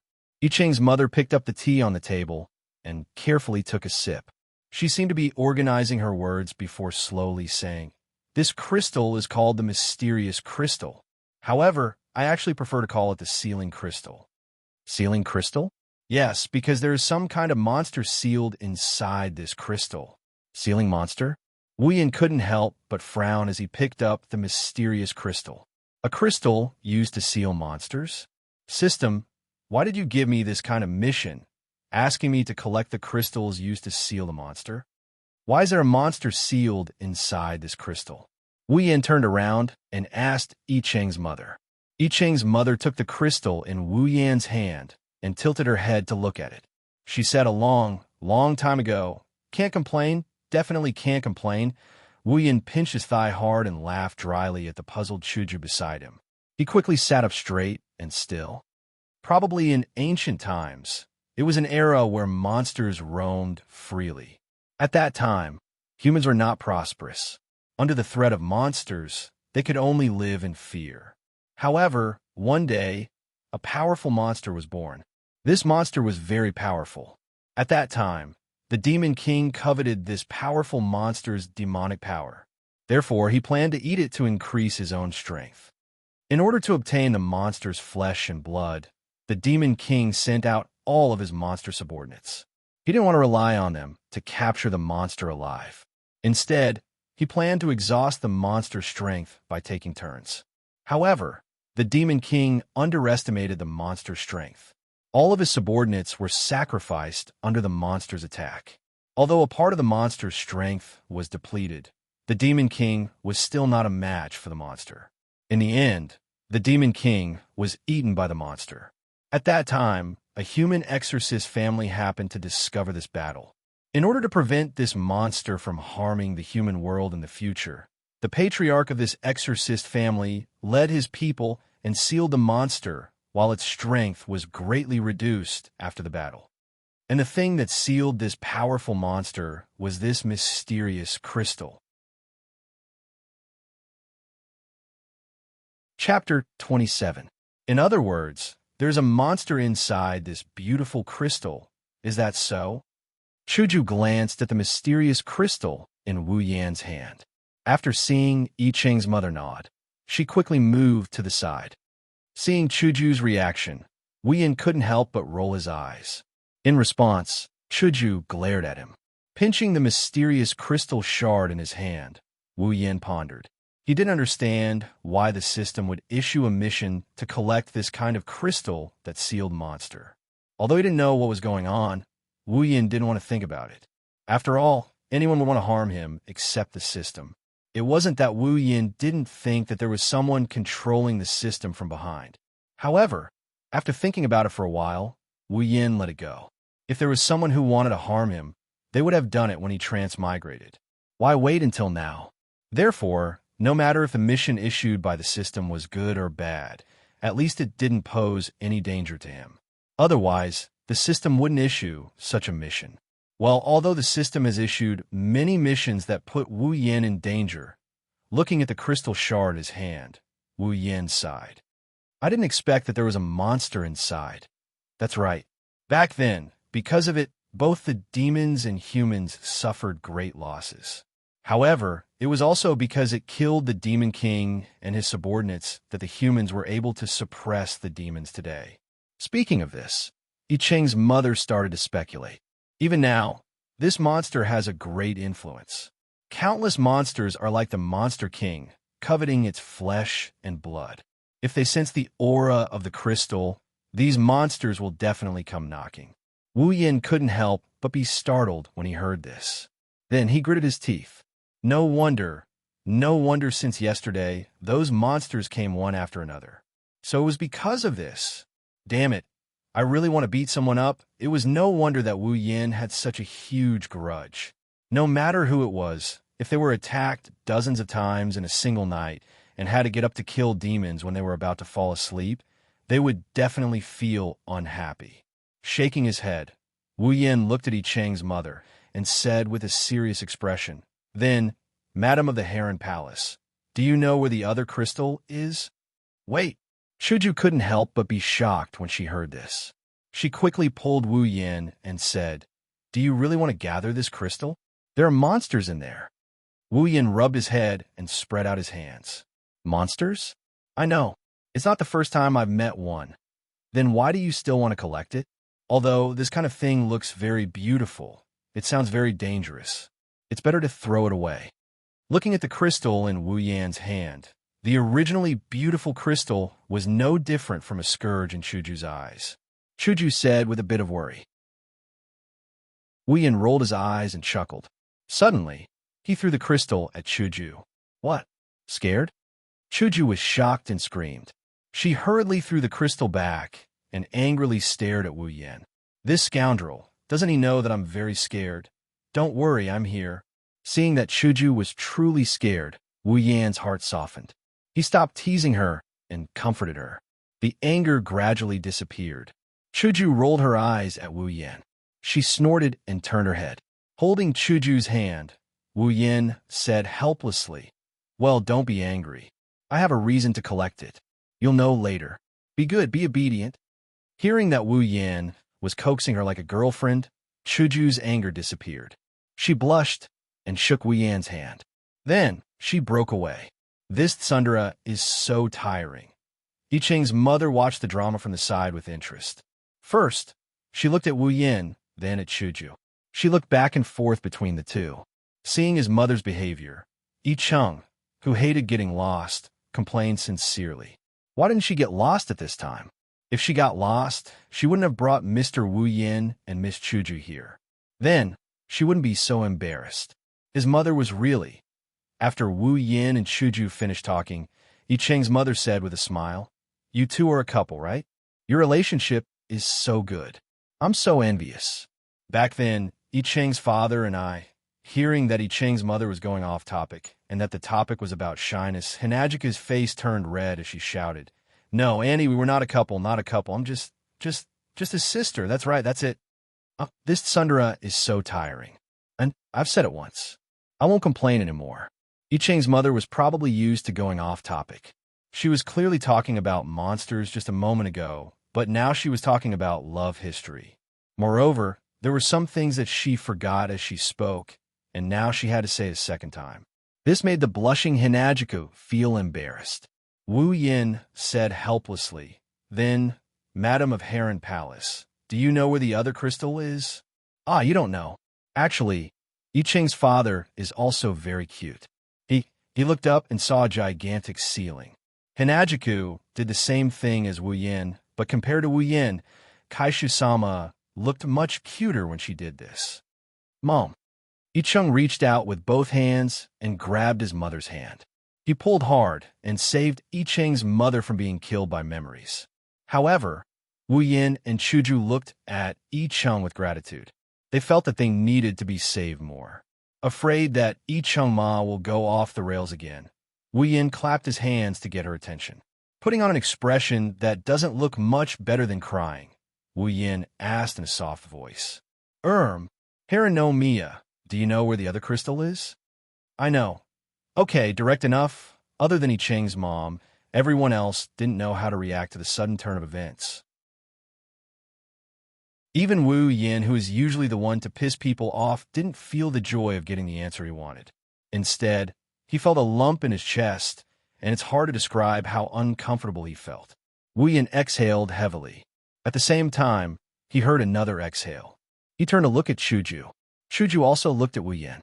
Their eyes were filled with tragedy. "Madam of Heron Palace, please tell me where the other crystal is." Wu Yin enunciated each and every word in a serious tone.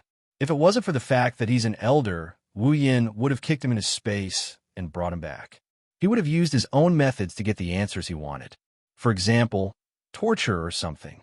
The sealing crystal, also known as the mysterious crystal, after that powerful monster was sealed, in order to prevent it from coming out and harming others, the chief of the exiling clan, who was in charge of the sealing ceremony, split it into two. One was kept in his clan's collection. The other was used as the core of another sealing ceremony.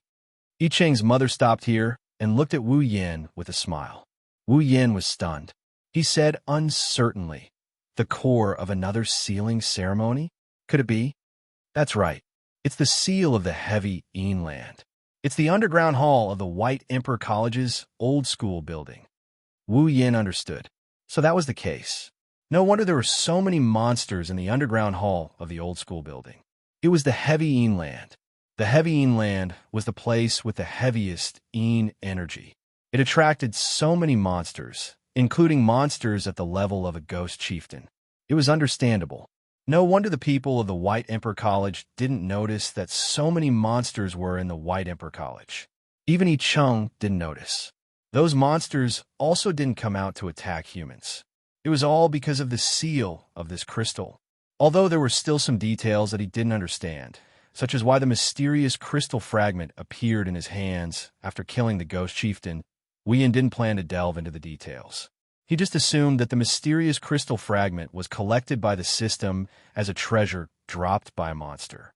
After understanding, Wu Yan's expression became serious. "So the other mysterious crystal is in the hands of the Exterminator clan or their descendants?" "Yes." "Where is it then?" Wu Yin asked in a hurry. It's right here. Can you say that again? So, it's right here with me. Following Yi Cheng's mother's words, a crystal identical to the one in Wu Yan's hand was taken out of her pocket by Yi Cheng's mother and handed to Wu Yan. Wu Yan rubbed his forehead with a headache. He didn't know why, but after finding this crystal, Wu Yan didn't feel happy. Instead, he felt that it was a trap, a trap. How should he put it? It felt like a strong start but a weak finish. Patting his face, Wu Yan walked in front of Yi Cheng's mother and sincerely said, Madam of the Heron Palace, can you please give this crystal to me? It's very important to me. Of course. All right. Wu Yan admitted that although he had a bit of immunity, he couldn't help but be shocked. If that's the case, then thank you very much, madam. While sighing in his heart, Wu Yan also sincerely thanked Yi Cheng's mother. After all, she did him a big favor and didn't make things difficult for him. Just as Wu Yan was about to take the crystal, a delicate voice suddenly shouted. Although the voice wasn't loud, it gave everyone a fright.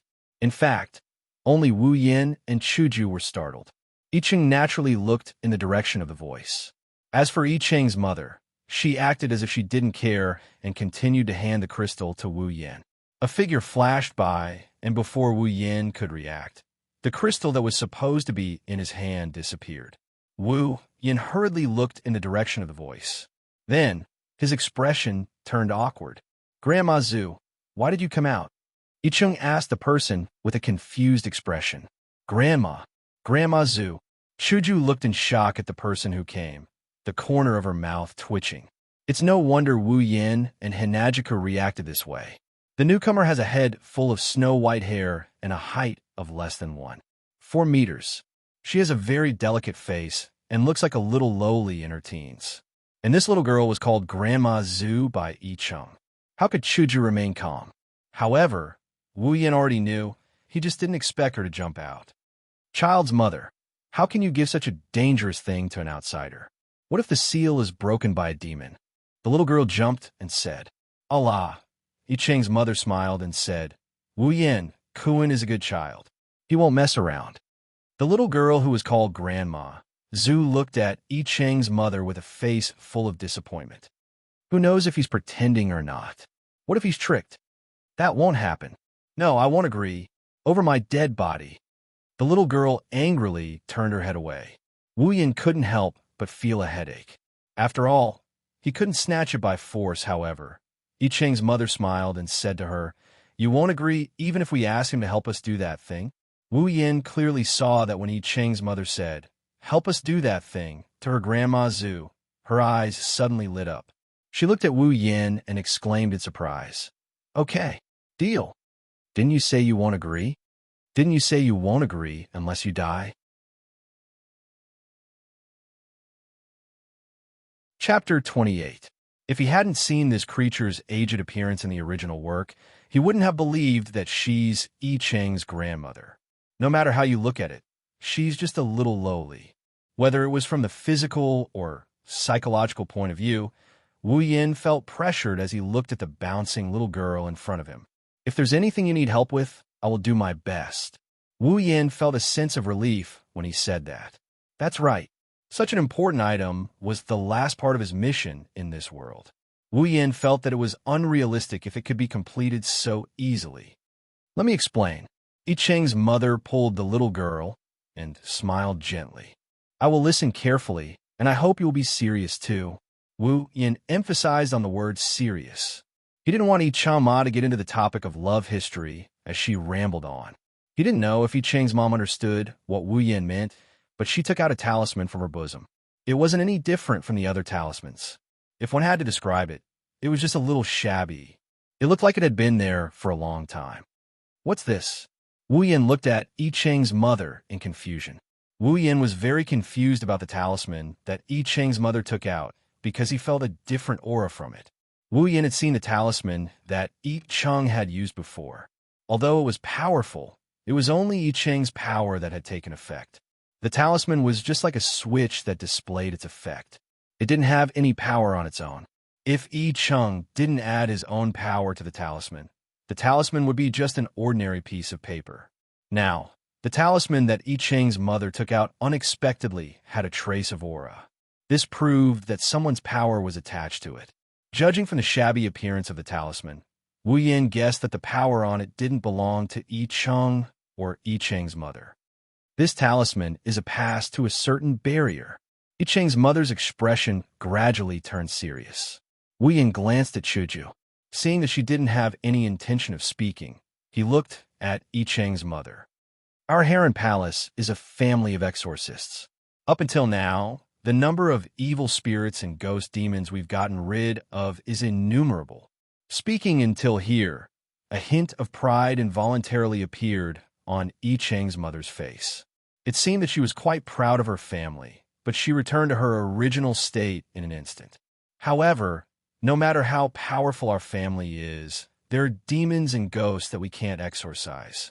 They are much stronger than ordinary demons and ghosts and ghosts and ghosts and ghosts.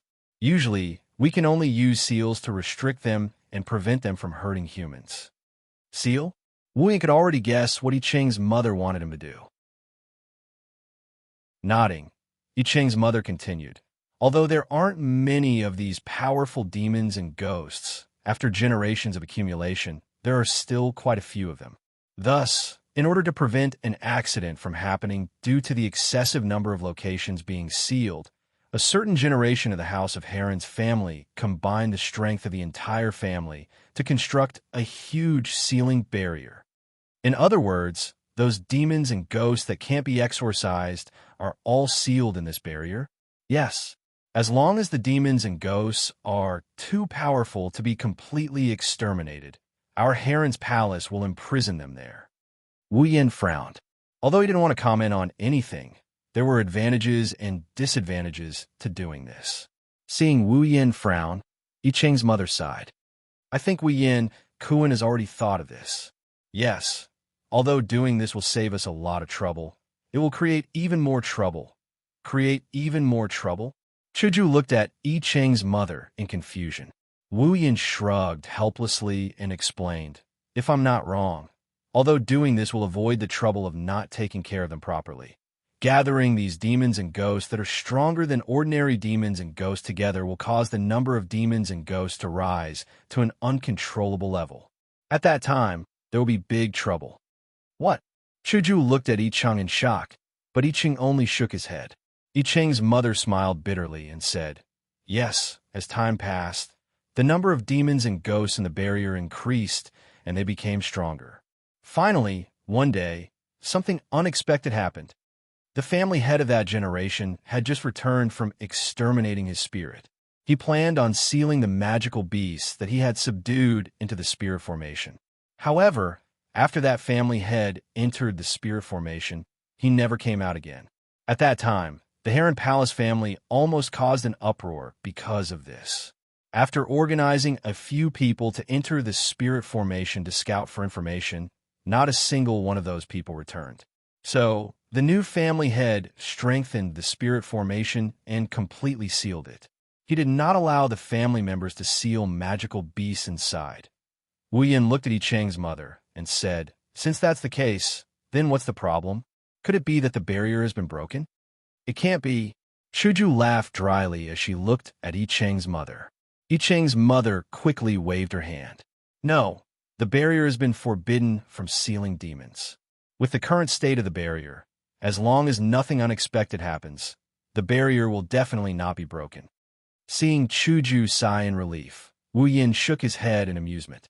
Then he said to I Ching's mother, since nothing will happen to the barrier, then Madam of the Heron's Palace, what you want me to do is related to this barrier. Yes. I Ching's mother raised the talisman in her hand and said, this is the only pass to enter the barrier. As long as you hold this talisman, you can enter the barrier. Wait, Chuju said in shock. Could it be that you want to enter the barrier? I Ching's mother looked at Chuju and lowered her head in silence. No, I absolutely won't agree. Chuju shouted. Aren't you going to die? There are a lot of powerful demons there. Wu Yin quickly pulled Chuju over and said with a bitter smile, Chuju, don't get agitated. Let's see what Madam of the Heron's Palace has to say. Yin, you can't go. Seeing that Wu Yin didn't immediately refuse, Chuju couldn't help but worry. Wu Yin patted Chuju's back and indicated for her to calm down. Then he looked at I Cheng's mother. "Can you tell me the details?" I Cheng's mother sighed and said, "Actually, we want to ask Mr. Wu Yin to help us retrieve something." "Retrieve something?" Wu Yin looked at I Cheng's mother. "It's the treasure of our Heron's palace, the jade of the heavenly palace." Following I Cheng's mother's words, a servant appeared in the living room with a simple book. He handed it to I Cheng's mother and then left. I Cheng's mother opened the book and placed it in front of Wu Yin. She pointed at a jade tablet and said to Wu Yin, "It's this jade tablet." What appeared in Wu Yin and Chuju's eyes was only an ordinary jade tablet. Looking at the jade tablet in the book, Wu Yin asked in confusion, "This is the treasure of the Heron's palace? It looks like an ordinary jade tablet. Why is it in that enchantment filled with demons and ghosts?" Hearing this, I Cheng's mother lowered her head with a bitter smile. "The heavenly palace's jade is our family's treasure. Only the current family head has the qualifications to possess it and wear it. However, as I said earlier, one of the family heads of the Palace of Heron never returned after entering the spirit formation. He has likely been killed. However, at the same time, he brought the heavenly palace's jade into the spirit formation." Wu Yin nodded in understanding. He glanced at the jade tablet and was silent for a moment before saying, "Is it something very important?" I Cheng's mother's expression was firm. She sat up straight and looked at Wu Yin without blinking. She said to Wu Yin without hesitation, "Yes, very important, very important." Hearing I Cheng's mother's words, Chuju couldn't help but say, "Isn't it just a jade tablet? Even if it's important, you can't send people to their deaths." I Cheng's mother said expressionlessly, "If going to their deaths can take back the jade of the heavenly palace, then I hope that person is me." "Mom." I Cheng looked at his mother in shock, seemingly frightened. Wu Yin and Chuju were also shocked by I Cheng's mother's words. Everyone present could hear the firmness in I Cheng's mother's voice. "The jade of the heavenly palace, is it that important to you? You can even throw away your life?" Wu Yin frowned as he looked at I Cheng's mother. Although it was a family treasure of the Heron's palace, with I Cheng's mother's personality, she shouldn't be so obsessed with worldly possessions. There must be some inside story. "I want to hear your reason, the real reason." Wu Yin waved his hand, and he said in a serious tone. I Cheng's mother hesitated and looked at I Cheng with flickering eyes. For a moment, everyone was silent. Although the jade of the heavenly palace is our family's treasure, its use is only a symbol. If you insist on saying what function it has, then it's just that it can stabilize the user's spirit power. However, it's this function that we really need right now. I Cheng's mother closed her eyes and sighed before speaking faintly. "Stabilize spirit power." Wu Yin was surprised and then looked at I Cheng. "Wu Yin, Kuan really has godlike foresight." I Cheng's mother lovingly patted I Cheng's head, her eyes filled with the doting of a mother towards her child. I Cheng was born with spirit power that ordinary people couldn't match. Because of this powerful spirit power, I Cheng was able to become a powerful spirit exorcist at a young age, even surpassing everyone in the family, including me and I Cheng's grandmother. However, because of this, I Cheng's spirit power isn't stable. If we don't find a solution, I Cheng won't be able to control his spirit power and become an ordinary person. "Mother." I Cheng's eyes began to mist. Wu Yin and Chuju also became silent. Everything was for her daughter. For her daughter, I Cheng's mother would give away such a dangerous, mysterious crystal. For her daughter, I Cheng's mother would rather die. For her daughter, in the face of such great maternal love, Wu Yin and Chuju couldn't find a reason to refuse. Therefore, they could only remain silent. "Of course, I won't force Wu Yin Kuan," I Cheng's mother said with a smile, but her eyes were fixed on her daughter. Wu Yin smiled bitterly. Not to mention the task at hand, Wu Yin couldn't bear to refuse I Cheng's mother's selflessness. Moreover, although it sounded very dangerous, powerful demons and ghosts also meant a large amount of experience. With his strength, he should be able to deal with this world that didn't have a high degree of mystery. At the very least, there were many heaven-defying things in the system. With the points he had accumulated over a long period of time, it shouldn't be difficult to protect his life. In other words, it seemed like this trip was a must. I understand, Madam of the Palace of the Heron. Leave the matter of the jade of the heavenly palace to me. Standing up, Wu Yin rubbed his shoulders and said with a smile, Yin. Chuju opened her mouth and wanted to say something, but in the end, she lowered her head. I Ching's mother raised her head in surprise and handed the talisman to Wu Yin. She bowed deeply and said solemnly, I'm counting on you. Chapter 29. Chuju, that I want to go. No, it's true. I want to go. But I want to go. Looking at Chuju, who couldn't even get a drop of oil into her ears, Wu Yin wanted to cry, but had no tears. Wu Yin knew that Chuju must be very angry that he decided to go to such a dangerous place. After coming out of the Palace of Herons, Wu Yin was prepared to die or die, and was prepared to receive the guild leader's training. However, when he just came out of the Palace of Herons, Chuju said to him, I want to go. It wasn't that Wu Yin didn't think that the guild leader might beat him up, or give him a cold face, or give him a grand farewell, or even give him a kitchen knife. Wu Yin even thought about it. However, he didn't think that the guild leader would actually ask to go together. This time, it wasn't like the trash headless giant from before. Even that time in the underground hall wasn't as dangerous as this time.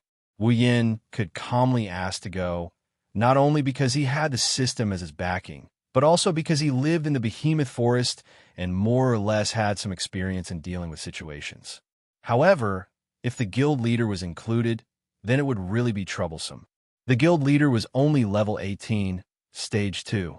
The enemies this time were all at least level 20, not to mention that it wasn't just one, but a nest of them.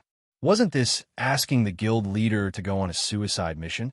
Therefore, Wu Yin could only earnestly advise, Chuju, it's really dangerous this time. I might not even be able to take care of myself. How can I let you go? Chuju immediately turned her head and said, It's because it's dangerous that I have to go. But, do you think I'm annoying? Do you think I'm a hindrance? Chuju angrily looked at Wu Yin and shouted loudly. This misunderstanding was huge. Wu Yin quickly waved his hand and shook his head. It's not like that. I'm just worried that something might happen. I don't care. If you're going, I'm going. Wu Yin hesitated. Chuju didn't listen to him at all. Once she decided on something, even 9 bulls might not be able to pull her back. If he ran away without a care, then, with Chuju's personality, the probability of her coming to find him alone was 100%. But if he let her follow him, sigh. Can't you listen to my advice? Wu Yin said helplessly. Chuju stared at Wu Yan's face with tears in her eyes. This can't be right. Wu Yin looked at Chuju, dumbfounded. Was she going to cry? No, I can't do anything about a girl's tears, not to mention the tears of a girl I like.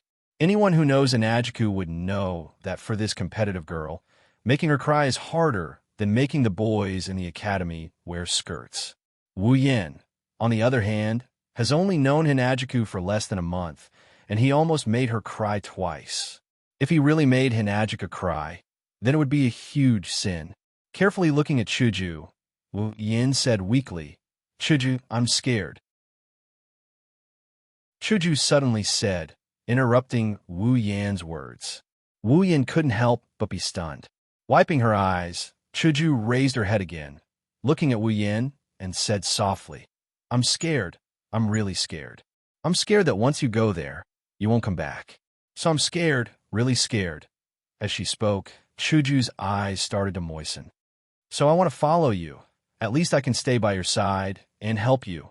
Faced with Chuju's words, Wu Yin was silent. He had completely forgotten that he could face danger calmly. But would Chuju be able to calmly watch him face danger? For someone like him who was planning to take the risk, the person he was most worried about was none other than Gue Chuju in front of him.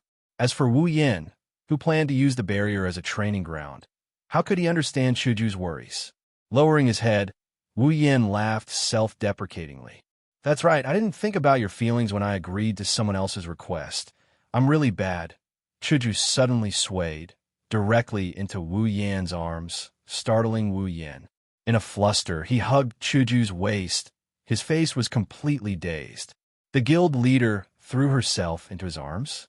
Wu Yan's mind was filled with such thoughts. This is completely out of his expectations, this kind of super development. Chuju was extremely embarrassed that she did such a thing. She didn't think about it at all. Her body moved on its own.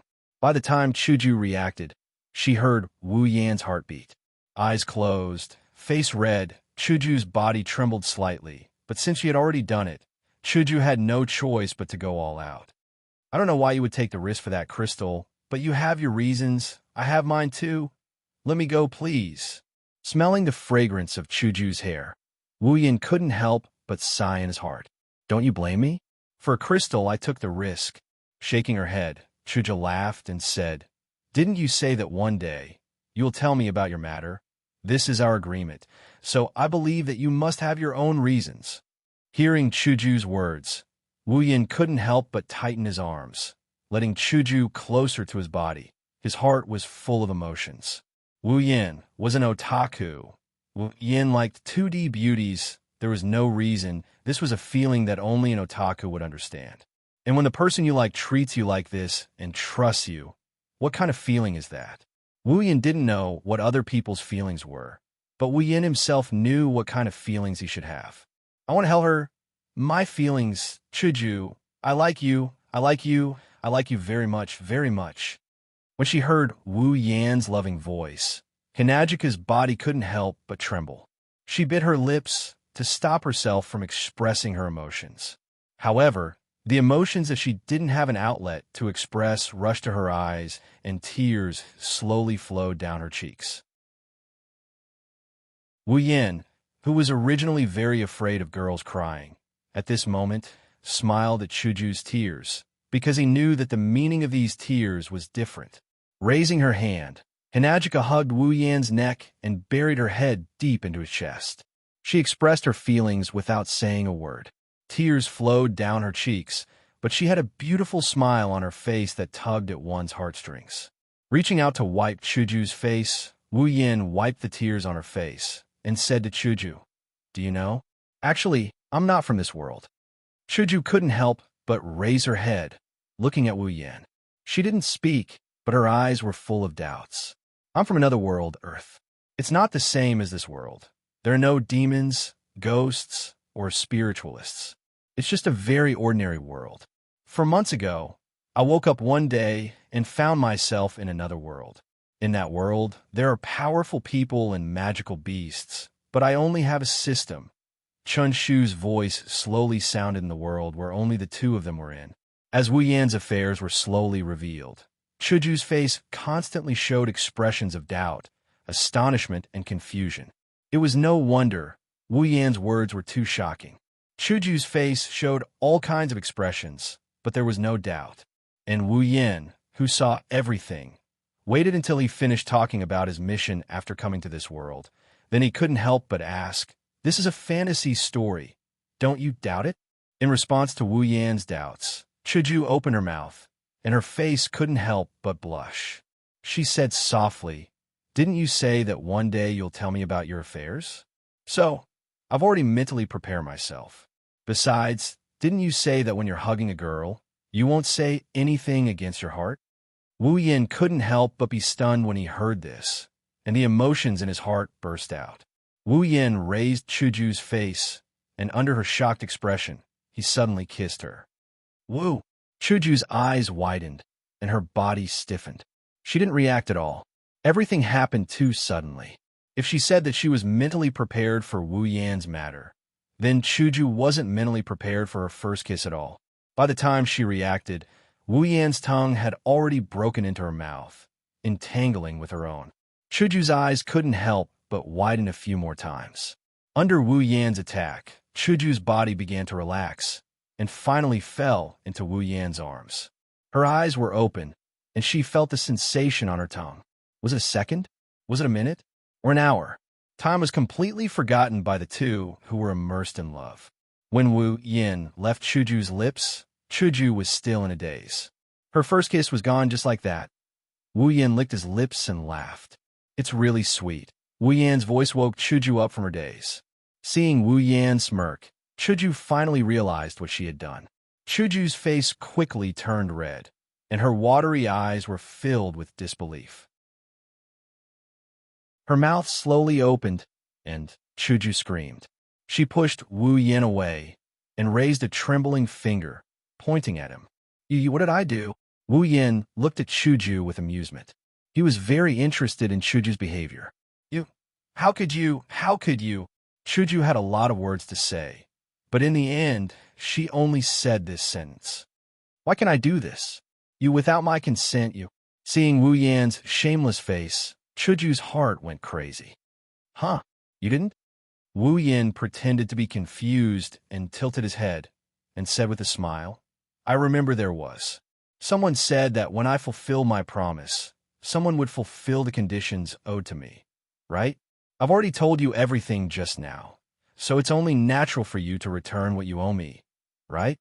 Although that's what he said, Wu Yan complained in his heart. I told you everything except that you're an anime girl.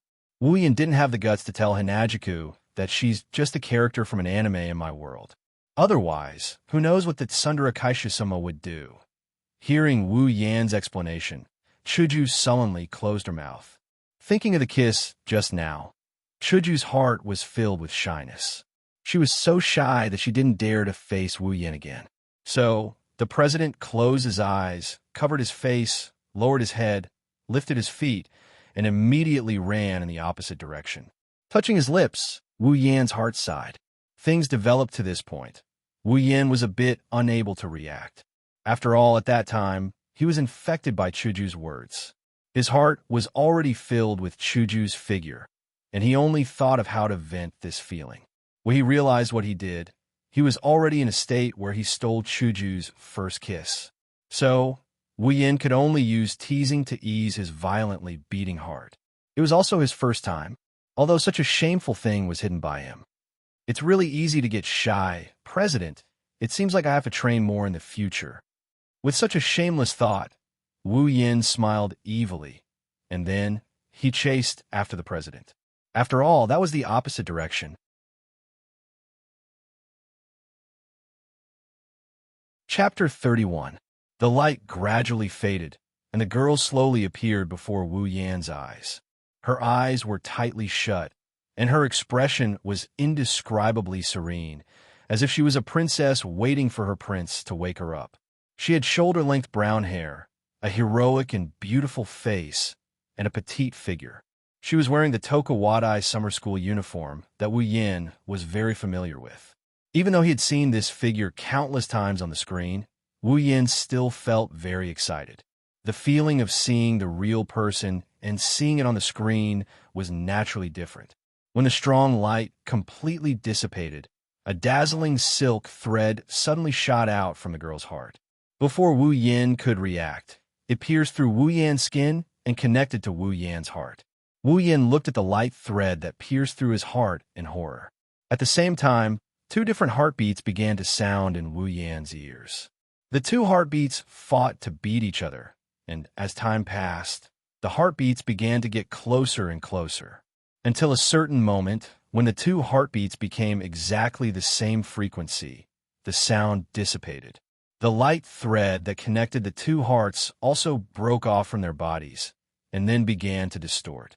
In Wu Yan's eyes, the light thread turned towards the center and gathered together to form a small light bead that was the size of a glass bead. The small light bead mischievously jumped up and down in Wu Yan's room. After it circled the room once, it suddenly trembled and quickly entered Wu Yan's body, fusing with him. Wu Yan's face was a little strange. He touched his body, and it didn't seem like there were any changes. However, Wu Yan could feel that there was an additional feeling in his body. It was like adding a little more water to a half-filled cup. Was this the life fusion that the system mentioned? Wu Yan narrowed his eyes. As he groped his body, he turned his gaze to the girl in front of him. The young girl's pretty face began to move. Her eyelids trembled as if she had just woken up. Her eyes, which were the same color as her hair, were filled with confusion as she opened them. The girl blinked a few times, tilted her head, and looked around. Then, her gaze landed on the only survivor on the scene. The two of them instantly looked at each other, and just like that, they were in a deadlock. The girl's direct gaze made Wu Yin feel a little uncomfortable. Even if it was a normal girl staring at him, he would still feel a little embarrassed, let alone the fact that she was a 2D character that he liked very much. Even if Wu Yan's skin had been trained to be quite thick, he would still feel a little embarrassed. Misaka Makoto's eyes darted up and down Wu Yan's body as if she was trying to familiarize herself with him. Just as Wu Yan was about to speak, Misaka Makoto suddenly spoke. "Are you my master?" Instantly, a huge sense of dissonance surged into Wu Yan's heart. Wu Yan's face was filled with astonishment. Wu Yan raised his finger and pointed at his own nose. "The master you're talking about. Are you talking about me?" Misaka Makoto's small face made her look like an old-fashioned official. She nodded at Wu Yan and said, "Yes, it seems like you're my master." "Wait." Wu Yan immediately raised his hand to stop her. He looked at Misaka Makoto sternly. "Are you sure you're Misaka Makoto and not some heroic spirit, familiar or whatever?" "I'm Misaka Makoto." Misaka Makoto raised her voice a little. Although she didn't know what a heroic spirit familiar was, she was still her. Being treated as something else made this girl, who had a bad temper, a little unhappy. "All right, then please tell me, why do you call me master?" This was the most puzzling question Wu Yan had. Misaka Makoto was taken aback. She scratched her face awkwardly. That shouldn't the summoned person address the person who summoned them that way? "Who told you that?" Wu Yan rolled his eyes. He finally figured out what's going on. Sis Cannon didn't know what she was supposed to say. Under Wu Yan's glare, Misaka Makoto's face started to blush.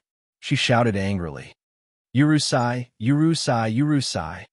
All right, now Sis Cannon had changed from a heroic spirit to silly Shauna.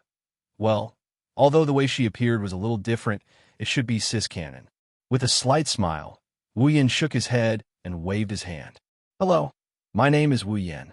You can call me Yan. I know your name." Under Wu Yan's surprised gaze, Misaka Makoto crossed her arms in front of her chest. She glanced at Wu Yan's room from time to time, as if she was curious about everything. Wu Yan, on the other hand, didn't know how to react to Misaka Makoto's words. "Know me? How do you know me?" "I knew when you summoned me." Misaka Makoto's lips curled into a smile. "When I woke up, my brain was invaded by a memory. Everything about you is in that memory, including your name. Everything about me." Wu Yan couldn't stay calm anymore. "Everything? How much is everything? Don't tell me he even knows about the fact that I'm trying to woo 2D girls in an Ajiku?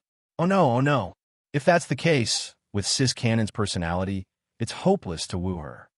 Really everything?" With a hopeful gaze, Wu Yan stared straight at Misaka Makoto. His stare made her scalp tingle. This Wu Yan is a little strange. That was Misaka Makoto's first impression of Wu Yan. However, Misaka Makoto came to a realization. Everyone has their own privacy. If a stranger found out that she liked Guda for no reason, she wouldn't be happy either. Of course, if Sis Cannon knew that Wu Yan was thinking about how to woo her, she would be so angry that her face would turn green and she would give him a shot with her super electromagnetic gun. Not everything. It's just about transmigration, the system, summoning, and basic information about you. Misaka Makoto smiled. Wu Yan could feel that Misaka Makoto's tone was more of a consolation than an explanation. It was as if she was teasing a child. However, Wu Yan heaved a sigh of relief. "Good. As long as it's not everything. It'll be easy." Looking at Misaka Makoto, who was fiddling with her bangs, Wu Yan hesitated for a while before saying softly, "So, you know that if I die, you'll die too, right?" Misaka Makoto nodded, but Wu Yan frowned. "Don't you feel uncomfortable? Like your life is in someone else's hands?" Misaka Makoto stopped fiddling with her bangs and looked at Wu Yan as if nothing had happened. It was as if she could see through his heart.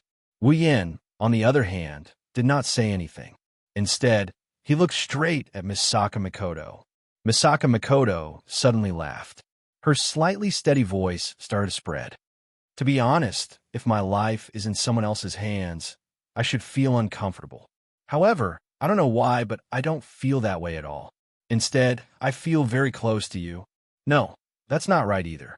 It's that. As she spoke, Misaka Makoto looked around in embarrassment.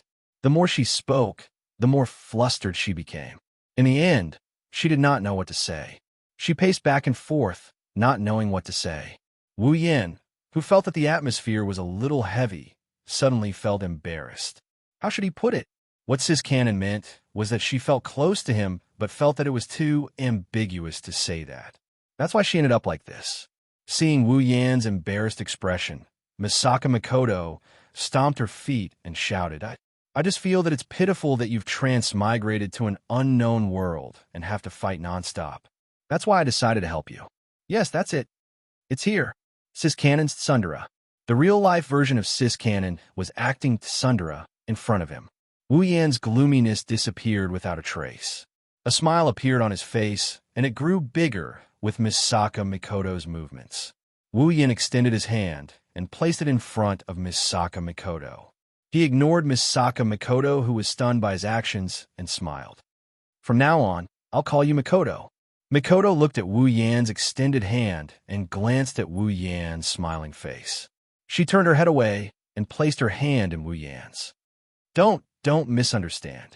I'm just doing this for myself. If you die, I'll die too, so I understand. Wu Yan praised in his heart as he squeezed Mikoto's fair hand. For you, I'll try my best to live on. It's good that you understand. Mikoto quickly pulled her hand out and turned around. This guy who summoned me isn't too bad. He regretfully retracted his empty hand, but a smile hung on his face.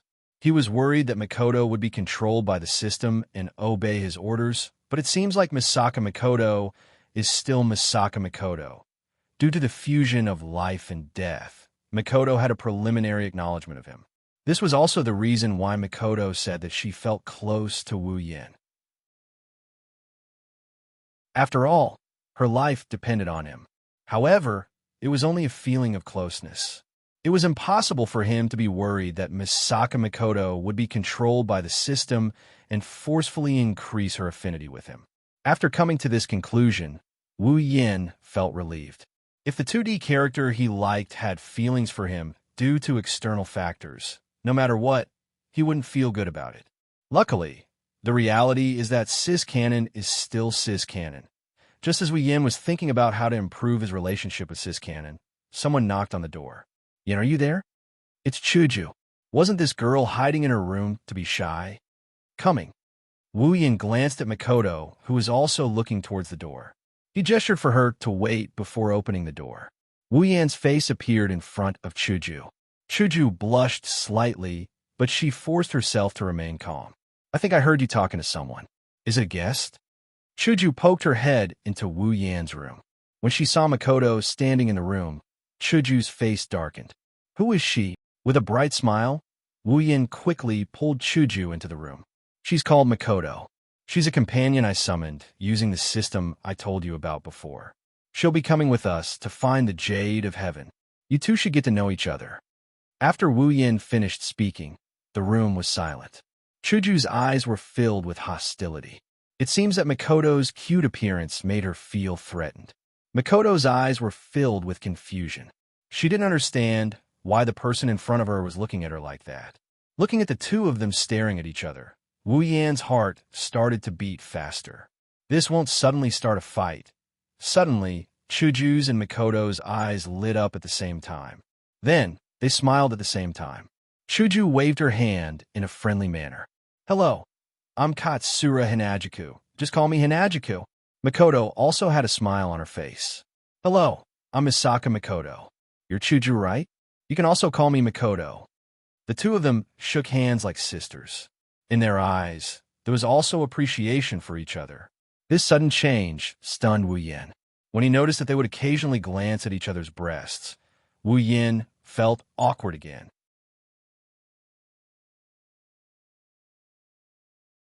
Chapter 32. It was the same as Wu Yan's original plan, but also different. Similarly, the two sisters got along very well. After the introductions, Wu Yan was tossed aside, and the two of them occupied Wu Yan's bed to chat. When it was time to sleep, they even laid down in the same room. From an outsider's point of view, they're closer than real sisters, but from Wu Yan's point of view, they are more like Yuri girls. What's different is that the reason why the two can get along so well isn't the same as what Wu Yan initially thought. It's not because they have the same cuteness, but because they have the same body type. This made Wu Yan curse in his heart. Summoning Makoto cost him 70,000 summoning points. Wu Yan only had 11,000 summoning points left. It wasn't that he didn't have cheap girls, but Wu Yan had already decided on his next summon, so now was the time to save up. Of course, the 70,000 summoning points weren't spent for nothing. At first, Wu Yan didn't pay attention to Sis Cannon's level, but when he did character, Misaka Makoto ability, Electromancer, LV, 5, Strength, C Endurance, C Agility, B Spirit, A Equipment, None level, 68 after Wu Yan summoned Makoto, Wu Yan's status appeared under Wu Yan's status in the system. When he saw the level of Makoto's character status, he stayed in his clicking position for a while. Level 68, Tier 7. No wonder she was one of the top espers in a world full of magic and superpowers. Even though she wasn't the strongest esper in the Forbidden World, as the third strongest esper in the Forbidden World, Makoto's strength was second only to the strongest esper in the Forbidden World. The highest level Wu Yan had seen before was only level 60, which was Fei Fei's level. Now, it was Makoto's turn. With Makoto, Wu Yan didn't know if he could find the jade of the Heavenly Palace on this trip, but he was sure it would be safe. In a faraway area in the south, there was a cliff. No one knew how high the cliff was, and no one had ever tried it on themselves. This place was desolate and uninhabited. Usually, no one would want to come here, but today a helicopter suddenly flew over from the top of the cliff. The helicopter flew straight down the cliff, bringing along a violent whistling sound.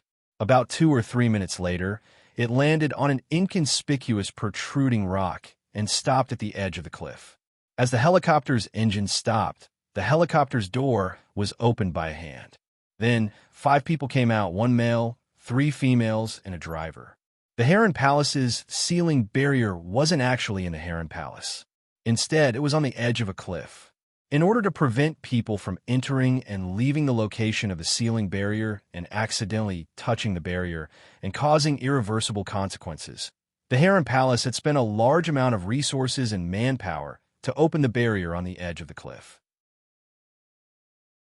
Ever since that unlucky Heron Palace's house master met with an accident, this place was completely forbidden. Because it was a cliff, no one would come here. So, no one had come here for at least 100 years. No one had even come to the top of the cliff, let alone come to this protruding rock on the edge of the cliff. Is this the entrance to the ceiling barrier? Raising his head, Wu Yan looked inside the rocky outcropping. There was a huge hole there. The hole flickered with a fluorescent light that couldn't be seen if one didn't get close. Yes, there's a barrier set up by our Heron Palace's ancestors in the hole and on the hole. All of the captured monsters will be thrown into the hole and locked up. I Ching's mother answered casually on the side, then continued to look at Makoto. How could I Ching's mother not be interested when such a little girl suddenly appeared and wanted to follow Wu Yan into the barrier to find the jade of the Heavenly Palace? Moreover, it was impossible for Wu Yan to not know how dangerous it was inside, yet he didn't object. I Ching's mother didn't believe that Wu Yan would let a little girl go in and throw away her life. Then, there was only one explanation. This little girl had a bit of strength. I wonder who is more outstanding between I Ching and me. There was a little girl about the same age as her daughter who also had a bit of mysterious power. I Ching's mother couldn't help but compare Makoto to I Ching. However, what she didn't know was that I Ching couldn't be compared to Makoto. After all, the two came from different worlds. In terms of talent, one was born with spiritual power that could rival a veteran spirit master, while the other was an LV5 Esper. The difference in talent could be said to be not that big. It's just that different worlds would cause them to develop in different ways. Butler Whirlwind is a world with very few mysteries, while the Magic Forbidden World has magic, superpowers, angels, and saints. Among the worlds that Wu Yan knows of, this world's mysteries are at the top. Butler Whirlwind's world is not something that can be compared to it. Mystery couldn't be compared in front of a higher-level mystery. Makoto, who grew up in a higher-level mystery world, was naturally much stronger than Ichung, who grew up in a lower-level mystery world. At this time, Wu Yin was staring at the cave in front of him. Other than the faint flickering light, it was no different from any other cave. However, the constant warning from the system almost made Wu Yin faint. One must know that the system's warning only sounded when there was a less than 10% chance of winning a battle. Just like when Wu Yin had just transmigrated when he fought LV0 Wind Snake. Wu Yin had heard this warning the most when he was in the Behemoth Forest. With it, Wu Yin had avoided countless dangers that he couldn't win. And now, the system's warning sounded again. This time, it sounded no less than 10 times. In other words, there were at least 10 Wu Yans in this cave that had a less than 10% chance of winning against demons and ghosts. The tragedy was that Wu Yin couldn't avoid it. Instead, he had to charge in. Of course, if Makoto was to act, there shouldn't be a problem. The only problem was whether or not Wu Yin would let Wu Yin turn around. Then, Madam of the Heron Palace, will go in first. Icheng's mother stopped looking at Makoto. She took out a tattered talisman and handed it to Wu Yin. Be careful. The food we brought is only enough to last us a week. If you don't come out in a week, then you don't have to wait for us. Wu Yin said with a smile. He took the talisman from Icheng's mother and flipped it over. He held it in his hand and looked at Makoto. Makoto, are you ready? That. Makoto pushed away a certain object that fell on her body and helplessly shook her head. You might have to wait a little longer. I told you didn't have to come, but you insisted on coming. Wu Yin looked at the object and said to Wu Yin. Maybe Makoto's actions woke him up, or maybe Wu Yan's words woke him up. He tried his best to straighten his body, but his face is still ashen. His lips have turned completely white and his eyes are rolling around in a way that would make anyone feel uncomfortable just by looking at him. I said, I'll come, don't even think about leaving me behind. Chuju tried to move her lips, but she couldn't. She could only give up. One of her hands was still on Makoto's body. She used all her strength to support herself. You know you have acrophobia, but you still force yourself to come. Aren't you just looking for trouble? Chuju didn't look like she wanted to give up. Wu Yin could only smile bitterly. Who doesn't know that Kaisha-sama has acrophobia? Aha, it's nothing, big deal, let's go. Chuju's eyelids were about to close, but she still said to Wu Yin intermittently. Seems like it's impossible for her to give up. Icheng's mother turned a blind eye to Chuju's acrophobia. More accurately, she found it amusing to see Chuju's unlucky face. She just smiled at her. All right, let's go. Hinajiku stuttered as she supported Makoto to prevent herself from collapsing to the ground. After all, they're on a high ground, and below them is a cliff. Sighing, Wu Yin raised his hand that was holding the talisman at the entrance of the cave. The fluorescent light at the entrance started getting brighter and brighter. The talisman in Wu Yan's hand started rippling with visible ripples. When the ripples met with the fluorescent light, the ripples from the talisman pierced a hole in the fluorescent light. When the hole was big enough for one person to pass through, the ripples from the talisman stopped. Wu Yin couldn't help but smile at this. He put the talisman in his space ring and said to Makoto, Let's go, Makoto. I'll have to trouble you to take care of Chuju. I can do it. The weak voice was ignored by the two. They waved at Icheng's mother, and the two entered the cave together with the limp thing. Be careful. Icheng's mother couldn't help but shout. What she got in return was a swinging arm. After the three entered the cave, the fluorescent light at the cave entrance slowly closed. The light dimmed, and the cave returned to its original state. The cave entrance was huge, but the inside was even bigger. Wu Yan's group was currently walking in a huge tunnel. The deeper they went, the wider the tunnel became. At the end, the walls on both sides of Wu Yan's group were already 50 meters away from them. As the tunnel got wider and wider, there were no other sounds besides their footsteps. Makoto couldn't help but ask, Didn't you say there were a lot of demons and ghosts? Why aren't there any? Turning his head, Wu Yin saw Makoto's calm face. However, Wu Yin wasn't looking at her face, but the sweat that was quietly flowing down her forehead. Wu Yin was also puzzled.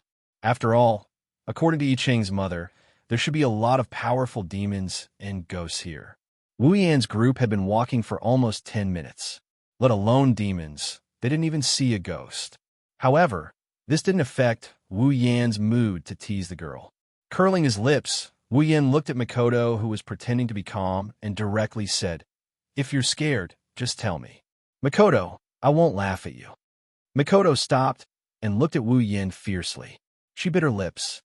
I'm not scared. If something comes out, it's good. I'll definitely electrocute it into charcoal." As if to prove her words, sparks of electricity flashed on Makoto's forehead. Blue arcs of electricity appeared around her body, adding light to the dark cave. Unfortunately, Makoto forgot that she wasn't the only one on her body. Chuju, who was lying on Makoto's body, was electrocuted. Chuju, who was originally lifeless, jumped up from the shock. So sorry, Chuju. Are you okay?" Chuju chuckled and gasped for breath. "I'm fine. Actually, I'm a lot better. After being electrocuted by you, Makoto laughed dryly. The speechless Wu Yin could only choose to pretend he didn't see anything and continued walking. Makoto and Chuju quickly followed. The two of them tacitly held each other's hands. All right, Kaisha-sama is also very afraid of demons and ghosts.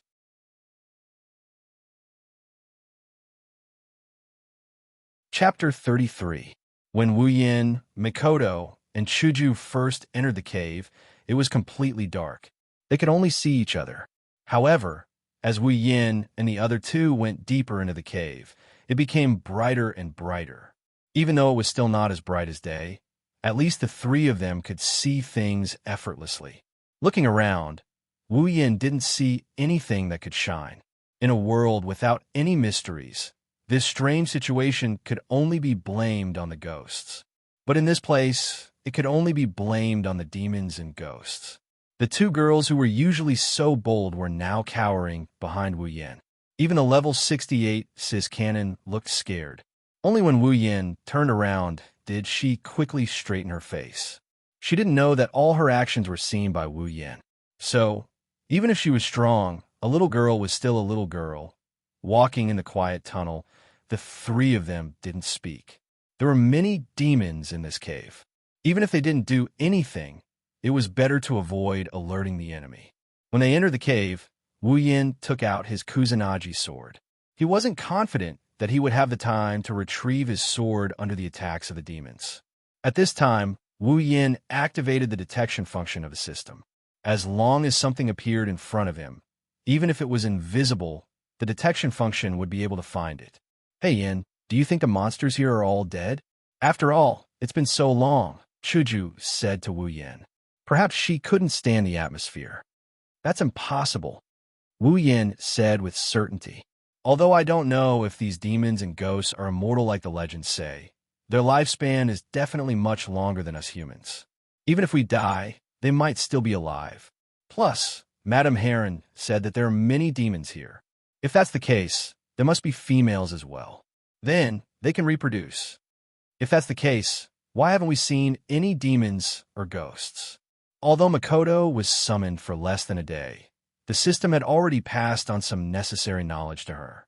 Compared to the unbelievable system, demons and ghosts weren't something she couldn't accept. However, as a 14-year-old girl, accepting demons and ghosts didn't mean she wasn't afraid. Well, although Sis Cannon always acted fearless in front of Wu Yin, she wouldn't be called Sundara Cannon if she wasn't Sundara. That's what I thought too, up until just now. Wu Yin stopped in his tracks. Makoto and Hinajika couldn't help but be surprised. They looked around vigilantly with fear in their eyes. What's wrong, Yin?" Chuju gulped and asked nervously. Wu Yin turned around with a puzzled look on his face. "Wait." Wu Yin waved his hand and looked left and right. He frowned and lowered his head. Phew! Just as Wu Yin lowered his head, a light breeze blew in from nowhere and gently caressed the trio. It lifted Wu Yan's hair and lifted Chuju's and Makoto's skirts. Wu Yin, Chuju, and Makoto were facing each other. Wu Yan's head was also lowered, so when the wind lifted Chuju and Makoto's skirts, Wu Yan's eyes were on them. Two pairs of safety pants, one white and one black, appeared in front of Wu Yan's eyes. Wu Yan's eyes widened as he kept his head down. Looking at the two pairs of safety pants in front of him, Wu Yan's face was full of shock. Although they were usually very tomboyish, they were still girls. When their skirts were blown up, no girl wouldn't feel embarrassed. The two of them exclaimed at the same time and pressed down on their skirts. Then, they looked at Wu Yan with reddened faces. You didn't see it, right, Yin? A crystal sword appeared in Chuju's hand. Chuju looked at Wu Yan with an unfriendly gaze. As long as Wu Yan shamelessly said that he saw it, Chuju would cut him in half. After all, she had seen Wu Yan's shamelessness more than once. For example, last time when she was seen naked. Feeling Chuju's gaze, Wu Yan's head shook like a rattle drum. Beep, beep, beep. A burst of electric sparks sounded. A blue light flashed, making Wu Yan's shaking motion freeze. Like a robot, he turned his head to the other side. Don't tell me you purposely stopped because of something like this. Mikoto lowered her head. Her forehead flashed with electric sparks. Her voice was so cold that it almost froze Wu Yan. No wonder Mikoto thought that way. After all, the angle and timing of Wu Yan's head was too perfect. Wu Yan didn't know whether to laugh or cry at this point. This is just an accident. It really was an accident. The heavens pity him. This time, Wu Yan really spoke the truth. Looking at the two girls who were like kegs of gunpowder, Wu Yan's heart was full of tears. Mikoto was fine. Even though she was wearing safety pants, she didn't spread it around. But what's going on with Chuju? In the original work, when they first met Seo Ayasaki, didn't Chuju take the initiative to take off her skirt to prove that she was wearing safety pants? Why is it that if it's me, I can't even look at safety pants? This doesn't make sense. Don't try to guess a girl's thoughts. Looking at Mikoto and Hinajika's increasingly unfriendly faces, he quickly raised his hand to stop them from flipping out. He then said in a grief-stricken voice, "Wait, please listen my last words. What else do you have to say?" The two girls said in unison, "If I say I didn't do it on purpose, would you believe me?" Looking at Chuju and Mikoto with a bitter smile, Wu Yan gave his final explanation. "Then tell me, why did you stop?"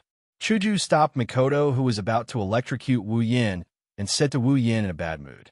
Looking at Chuju with gratitude, Wu Yan only got a cold hoof. Wu Yan coughed and quickly became serious. "The reason I stopped is because I found out that we've already been here before." The two girls were stunned. Even Chuju, who didn't expect Wu Yan to give an explanation, was the same. She thought that Wu Yan really wanted to see the scenery under their skirt, so he purposely acted mysterious. She didn't expect Wu Yan to say this. It can be seen that Wu Yan has a very good impression in Kaisha-sama's mind. This place? Chuju turned her head and looked around. We've been here before? Mikoto also stopped using her powers and looked around. She then exchanged a look with Hinajiku. Both of them had the same blank look in their eyes. Wu Yan shook his head. It's no wonder they couldn't find out. Other than the rock walls and rocks, there's nothing else. Things that can be used as a reference are very few, and things that can attract people's attention are even rarer. If it wasn't for Wu Yan's perfect memory ability, he probably wouldn't have found out either. Have we really been here before? I didn't notice anything. Mikoto twisted her face and looked at Wu Yan. But Wu Yan didn't answer Mikoto. Instead, he turned to Chuju. Chuju, did you forget my memory? It's impossible for me to remember wrongly. Seeing Mikoto's confused expression, Chuju nodded. Yes, Yin won't remember wrongly. His memory is exceptionally good. He can remember everything he saw once. Since he said we've been here before, it must be true. You saw it once, and you remembered it. Mikoto looked at Wu Yan in surprise. That's already in the category of ability, right? As expected of Sis Canon, LV5 doesn't make you stupid. She instantly saw through Wu Yan's perfect memory ability. So you're saying we're lost? Chuju said with uncertainty. You can't say we're lost. Wu Yan raised his hand to refute. You should say we're in a maze. Maze? The two girls looked at Wu Yan in surprise. Yes. Wu Yan walked to the wall and patted it. Have you forgotten? Ever since we entered this cave, we've been walking on the same path. There's no fork in the road. How could we be lost? So you're saying? Chuju said in a low voice. We've been walking in circles. Makoto saw through the situation. Yes. Wu Yin opened his system list. I think this is a tunnel with very little distortion. The tunnel is in a circle. Ever since we came in, we've been walking around it. Because the distortion is very small and the tunnel is very big, we didn't notice anything. Is that so? Chuju lowered her head and pondered. Of course. Otherwise, do you really think I stopped because I wanted to look at 2 pairs of safety pants that have nothing to look at? Of course. Wu Yin swallowed the last sentence back into his stomach. Otherwise, he wouldn't even have the chance to fight for his life. He might as well just die. Then what do we do now? Turn around and go back? Makoto asked, although she's quite smart, but at this time, the man should make the decision. No, Wu Yin shook his head. Even if we turn around, we probably won't be able to get out. Chuju and Makoto looked at Wu Yin. Why? Wu Yin smiled bitterly. Do you even need to say it? After we entered the cave, we circled around it. However, after circling around it, did you see the entrance of the cave when we came in? Makoto and Chuju froze. That's right, after walking around, we should be able to see the exit. Could it be? Chuju shrunk her head. Is this the legendary ghost wall? It can't be. Makoto, who was still frowning and pondering, suddenly didn't know what to do after hearing Chuju's words. She laughed dryly. Rolling his eyes at the 2 girls who were still scaring him, Wu Yin deeply felt that if he wanted to rely on the 2 of them, he would really have to go around the ghost wall for the rest of his life. Seeing Wu Yin shaking his hands, Chuju asked, Yin, what are you doing? Have you thought of a way? Compared to Chuju, Makoto curiously stretched her head and leaned in front of Wu Yin. Oh, this is the system? Wu Yin paused and looked at Makoto in surprise. He pointed at the system list. Can you see the system list? Makoto. Makoto nodded. I can see it. It's right in front of you. System? That's the system you were talking about? Why can't I see anything? Chuju kept looking left and right, but still couldn't see anything. Wu Yin tapped his chin. Looks like as my summon, you can also see the system. Then Makoto, can you use the system? No. Makoto answered without hesitation. Although it's very cool and interesting, but I can't use the system. I can only see it. Why can you all see it, but I can't? Chuju was dissatisfied. Wu Yin and Makoto's actions gave her the feeling of 2 people's secret, and the subject wasn't her. This made her very unhappy. How is it? Do you have a way? Seeing Wu Yin fiddling with the system, Makoto asked. Wu Yin chuckled. He flipped his hand, and a compass appeared in his hand.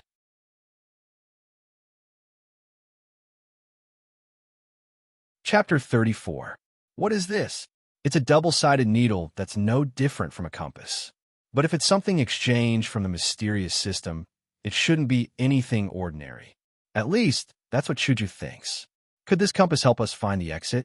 Makoto pointed at the compass in Wu Yan's hand and said with a smile. Even though she knows about the system and can see the list, but she doesn't know anything about the system. If it wasn't for the fact that it's in Wu Yan's hand, she might even have the mood to look at it. Shaking the compass in his hand, Wu Yin looked at Makoto, speechlessly. Are you sure you're not mistaken? We're going in, not out. Makoto flinched and awkwardly scratched her head. Then what's the use of it? Is it just to find the exit? You guessed right. Wu Yin shook his head with a smile. He raised the compass and said, This is a special compass. Normal compasses can only point south, but this compass can guide the user in the direction of concepts, such as enter. So mystical. Hanajiku looked at the compass with interest. She's heard Wu Yin talk about the mystical things in the system, but this is the first time she's seen it in action. Other than the summoning, she's never seen with her own eyes. Let's give it a try. Makoto was also curious.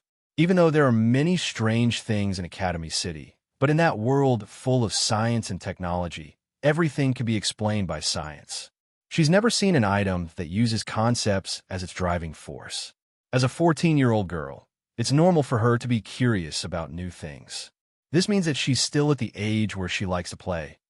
I'm already using it. As soon as he said that, the compass in Wu Yan's hand floated up into the air. It gurgled and spun twice before shooting in a certain direction. Hinajiku and Makoto were stunned as they looked at the compass that was shot out in surprise. This compass can lead the way automatically? Chuju pointed in the direction where the compass flew, her mouth wide open. Shouldn't the so-called compass only have a finger?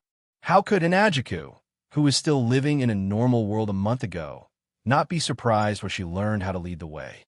Looks like it's going to be fun. Let's catch up. Makoto excitedly clenched her fist and said. Then she took a step forward and ran away without waiting for Chuju and Wu Yan. Wait. Chuju quickly chased after them. Attracted by the novel items, the fear in the hearts of the two women had more or less disappeared. Wu Yan chased after them with a wry smile. For the sake of this fun, I spent 1,000 item points on it. In the passageway that wasn't too dark and had a bit of light, the three of them immediately started running, chasing after the compass that had been shot in front of them. The chaotic sound of their footsteps spread far and wide in the wide passageway, bringing about echoes of their footsteps. Until a certain moment, the compass flying in front of Wu Yan's group suddenly stopped and pointed in a certain direction. Wu Yan's group quickly stopped. Chuju looked at the walls and rocks around them and asked doubtfully, Is there a path here? I don't see anything. Is that compass okay? Makoto pointed at it. It seems to be pointing at a wall. Wu Yan nodded. He was a bit confused. After thinking for a while, he raised his head and looked at the wall that the compass was pointing at. His eyes flashed with a complicated light. Wall. Level 20. Wu Yan's face fell. A wall has a level? How is that possible? If a wall has a level, then Buddha's golden statue's level should be heaven-defying. The only explanation is that this isn't a wall, but a monster. Moreover, it's a monster called a wall. It looks like a wall and can block people. Isn't this a scam? Such a monster was standing there, yet they had not discovered it along the way. Why hadn't the system detected it just now? Actually, it wasn't Wu Yan's fault. The main thing was that Wu Yan didn't pay attention to the wall. He didn't have the habit of looking at the wall. The system's detection function only detects things within sight. Naturally, it didn't detect anything. What's wrong? Makoto immediately asked when she saw Wu Yan's expression change. Pointing at the monster called a wall, Wu Yan weakly said, That should be the entrance. Chuju frowned. Where's the entrance? That's clearly a wall. Wu Yan sighed and waved his hand. That is indeed the entrance. It's just that the monster is blocking it. Monster? Chuju's body trembled and nervously said, Monster, where is it? That's why. Rubbing his forehead, Wu Yan rolled his eyes. That wall is the monster that's blocking the way. Wall. The two girls were stunned. You're saying that the wall looks like a wall, but it's actually not a wall. It's a monster that looks like a wall? Makoto's mouth twitched. She felt that this was ridiculous. Everyone has heard of monsters, but this is the first time someone said that a wall is a monster. Looking at the two girls in disbelief, Wu Yan didn't say anything. He pulled out his Kusanagi sword and slashed at the wall.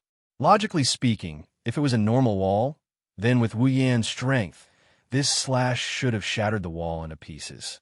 But now, there's a huge wound on the wall. Roar! A huge roar came from the wall. Rather than a roar, it's more like a cry of pain. The sound reverberated throughout the tunnel, causing a violent echo. Hinajiku and Makoto looked at the wall in horror and screamed. The sudden sound, and such a loud one at that, really scared them out of their wits. The tunnel started to shake. Some stones fell from above.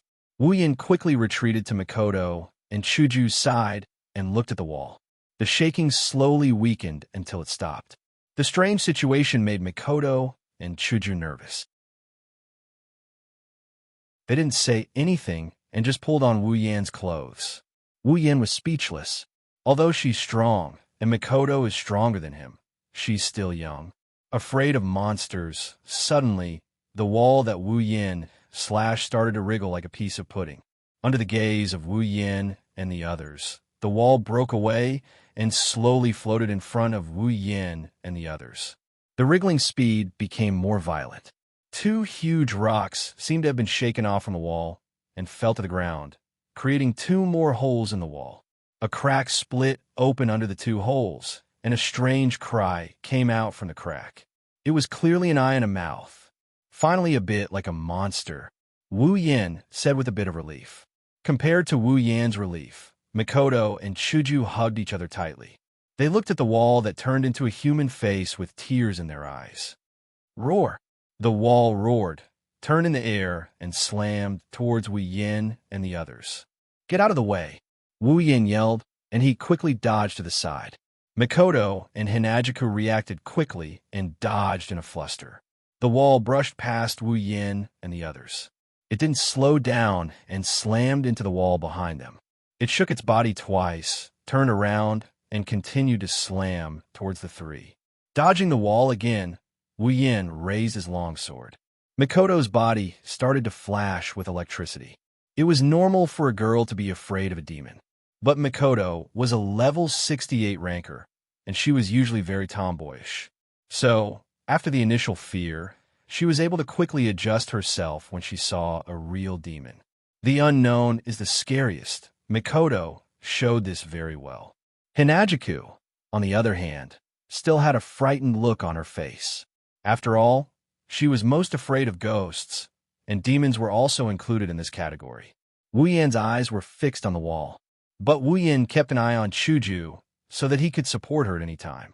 It's not that Wu Yan didn't care about Mikoto. Mikoto's strength was many times stronger than his. He didn't need to worry about her. But Chuju was the weakest of the three. If something were to happen to her, Chuju wouldn't be able to revive. After all, she wasn't Wu Yan's summon. As expected, Chuju couldn't do anything about these supernatural items. Wu Yan sighed in his heart. He raised his sword and rushed towards the wall. Since Chuju was afraid of these things, then it's better to get rid of her quickly. She's only level 20 anyway. The wall had used charge on Wu Yan's group and was dodged by Wu Yan's group. Right now, the wall was still in a charging position, preparing to ram into the wall like last time. But Wu Yan quickly rushed behind the wall and cut off a corner of the wall. Before the wall could cry out in pain, Wu Yan crouched down on the ground. A blue electric current flashed past Wu Yan's head and hit the wall, slamming it into the wall. It's not over yet. Mikoto waved her hands, and two similar electric currents shot out from her forehead. One after the other, they hit the wall, causing two huge explosions and a large amount of rubble to fly everywhere. Standing up and patting the dirt off his body, Wu Yan shook his head. Why didn't you just let me hack you to death? Great, now you're being whipped by a violent girl. Is it dead? Chuju took 2 steps back and asked weakly. Wu Yan couldn't help but smile bitterly. He already said, "Don't come if you're afraid." "She'll be dead," Mikoto said casually as she brushed her bangs. It was as if the wall wasn't a monster, but a hooligan that she usually taught a lesson to. Looking at Mikoto, who brushed her bangs, Wu Yan ridiculed in his heart. I wonder who was the one who was scared to death just now. While Wu Yan was ridiculing, Mikoto was acting cool, and Chuju was feeling uneasy. An explosion sounded. Instantly, debris flew everywhere. The three of them were shocked. Wu Yan swung his sword and deflected the debris. Mikoto stood in place. Her body flashed with electric currents again. The moment the debris came into contact with her body, it turned into dust. As the debris was continuously deflected, the wall that had shrunk suddenly rushed out and crashed into Chuju. Wu Yan and Mikoto were shocked. They wanted to help Chuju, but who knew? Looking at the wall that was about to crash in her, the fear on Chuju's face became deeper and deeper. Just as she was about to be hit, the fear on her face suddenly collapsed. "Don't come over!" With a broken expression, Hinajiku smashed the wall to the ground with a single punch. With a clench of her fist, the crystal sword white cherry appeared in her hand. She continued to smash the wall with all her might. "Don't come over, don't come over, don't come over, don't come over, don't come over." Looking at the wall that was getting smaller and smaller under Chuju's relentless attacks, Wu Yan and Mikoto couldn't help but take a step back at the same time. The two of them looked at each other and laughed dryly. They had the same thought in their eyes. Chuju is someone that they definitely can't mess with.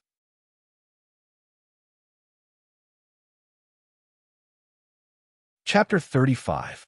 Even if he didn't do it himself, Wu Yan is sure that the monster named Wall is also a wall, It's dead as can be. Under Chuju's merciless attacks, the monster's 3 to 4 meter tall body was already shattered into a pile of rocks. However, Chuju's attacks didn't stop. Chuju's eyes were tightly shut as she swung White Cherry around. She kept yelling and smashing the ground as if the ground had a grudge against her. Wu Yin and Mikoto have been watching Chuju's actions for nearly 5 minutes. They were originally a little afraid of Chuju going crazy, but now, that fear has completely turned into shame. Wu Yin felt that if this continued, even if Kaisha-sama didn't get tired, he and Mikoto would get tired of watching. So it's better to stop her. Chu. Wu Yin had the most fake smile on his face. He pointed at the crater that appeared under Chuju's attacks. That piece of wall is already broken. Don't hit it anymore. Chuju stopped smashing the wall. Panting heavily, she looked at Wu Yin with a scared expression on her face. She stuttered. Broken. Broken. Is it dead? Looking at Chuju, who still hasn't recovered from her state, Wu Yin started to doubt whether bringing Chuju here was the right choice. This is only the first demon they encountered, and Hinajiku is already showing signs of going berserk. What's more, there's bound to be hordes and hordes of demons coming their way. When that happens, thinking of this, Wu Yin shuddered. It's already dead. So, Chuju, don't hit it anymore. It's clear that even LVL-5 and LVL-68 Mikoto is afraid of Kaishu-sama going berserk. Dead. Dead. Chuju slowly lowered her head and looked at the ground that she smashed. Other than a meter-wide crater, there was nothing left. The wall monster also died who knows where. Ha! Ha ha! It died just like that. There's nothing to be afraid of. Ha! Chuju breathed a sigh of relief. The white cherry blossom in her hand scattered. She panted a few times and put her hands on her waist. She laughed dryly. That smile was as fake as it could be. The two onlookers felt that it's best not to interrupt Chuju's performance. Wu Yin decided to ignore Chuju and walk to the hole that appeared when the wall broke away. Inside the hole was a much smaller passage. The passage didn't extend inwards, but downwards instead. It looked like a slide. The surface of the passage was very smooth. It seems that it's possible to slide down directly. This should be the correct passage. Mikoto walked to Wu Yin's side and looked at the slide-like passage. After seeing a monster, Mikoto's fear of monsters has completely disappeared. It should be, Wu Yin said with uncertainty. Since the concept compass is pointing here, then this should be the passage that leads deeper into the seal. Then should we go down? Mikoto asked. Next, it's going to be really dangerous. Wu Yin tightened his grip on the Kusanagi sword. Hesitation, fear, or excitement? Looking at the complicated emotions in Wu Yan's eyes, Mikoto couldn't help but say, "Don't worry, I'm with you." Wu Yin turned to look at Mikoto. He stared at Mikoto until her face turned red and her eyes drifted away. Don't misunderstand. I'm only doing this for myself. Yes, for myself. If you die, I'll die too." Wu Yin laughed. His laughter made Mikoto's face redden even more. Before Mikoto could act like a tsundere again, Wu Yin said solemnly, "Yes, thank you, Mikoto." Mikoto was stunned. She humphed and turned her head away without saying anything. "Don't forget about me. I'll help too." The voice behind them made Wu Yin and Mikoto's body stiffen. Both of them giggled like idiots. Hinajika walked over with a face full of dissatisfaction. There's even a hint of jealousy in her eyes. Even though she was out of line for a bit, she still saw the interaction between Wu Yin and Mikoto. However, she didn't glare at Mikoto. Instead, she glared at Wu Yin like she's looking at a big heartless rat. Scratching his face, Wu Yin smiled at Chuju. This made Chuju even more dissatisfied. Better to change the topic. With that in mind, Wu Yin quickly turned back to look at the passage. "Okay, let's go." Wu Yin jumped into the passage and slid down. "Let's go down as well, Chuju," Mikoto said, and slid down as well. Chuju stood at the entrance and watched the two leave. She looked around and saw that there was no one around. She quickly followed them. The passage wasn't very long. After a while, Wu Yin saw the exit of the slide. He slid down quickly. A sense of discomfort came over him. Wu Yin quickly adjusted his posture. He looked down and saw that he was in midair. The ground was at least 10 meters away from him. Wu Yin was shocked when he realized that he was in midair. He quickly adjusted his posture and stood firmly on the ground. Ah! A scream came from above. Wu Yin looked up and saw a creature named Misaka Mikoto falling down on his head. Her skirt fluttered and her safety pants were exposed. Wu Yin was stunned. He quickly reached out and caught her. I'm going to faint. How did you fall down? I thought you could use electromagnetic force to stick to the wall. Wu Yin was speechless as he looked at the girl in his arms. Being carried like a princess by Wu Yin, Mikoto's face couldn't help but redden. I didn't make it in time. She needs training. This is the consequence of not having any combat experience. Even though Mikoto was LV5, she hadn't fought a single real battle yet. Those fights weren't called battles. They were called sparring sessions. Was that why she couldn't maintain a good battle mentality and react in time under any circumstances? Wait, if Mikoto fell down, that means Hinagika shrieked as well, startling the two who were having an affair. Wu Yin put Mikoto down and caught Hinagiku in the same way before opening his dead fish eyes. I really don't know if I'm suffering or enjoying. Helplessly putting down Chuju, who was still in a state of shock, Wu Yin picked up the Kusanagi sword he threw on the ground and looked at the two girls. Come on, can you be a little more alert? If I didn't catch you, you'd probably fall to your death from a height of 10 meters. Under Wu Yan's helpless and teasing gaze, the two girls lowered their heads like defeated roosters. Then they raised their heads again and refuted loudly. What? I just didn't react in time. Next time I'll definitely. Bye, Mikoto. Yeah, you just didn't react in time. How dare you teach us a lesson after taking advantage of us? Bye, Chuju. Too damned, Sundara. Even though I like it, suddenly a strong wind blew, causing the three of them to be stunned. Wu Yin quickly reacted and hugged Chuju and dodged to the side with Mikoto. A shadow flashed past where they were standing and stopped. What is that? Mikoto exclaimed while Wu Yin was still hugging Chuju. Wu Yin quickly looked up and saw a werewolf monster standing there. Its green eyes were staring at them, and saliva was dripping from its mouth as if it was looking at a delicious meal. Big Wolf Demon. Level 30, Wu Yan's expression turned serious. Level 30, in the Heron Palace. Only Yi Chung can reach this level of strength. Now, a random wolf demon that came out of nowhere is already level 30. No wonder the Heron Palace's people died one after another when they came in. This is a werewolf? Lying in Wu Yan's arms, Chuju ignored her embarrassment and looked at the werewolf in shock. Demons are really strange. One moment it's a wall, the next it's a werewolf. Mikoto actually started complaining. Come on, is this the time to complain? Well, although this wolf demon is nothing to you, it's just that you don't need to worry about it. Do you want to go, or should I? Mikoto said to Wu Yin with an excited expression. For this competitive girl, being able to fight was indeed something to be excited about. At first, she was afraid of demons, so she didn't show this excitement. Let me go. This wolf demon is not for you to fight. Putting down Chuju, Wu Yin raised his sword and pointed it at the wolf demon. Even though Mikoto could take care of the big wolf demon in a matter of seconds, and even if Mikoto did manage to take it down, he would still gain experience.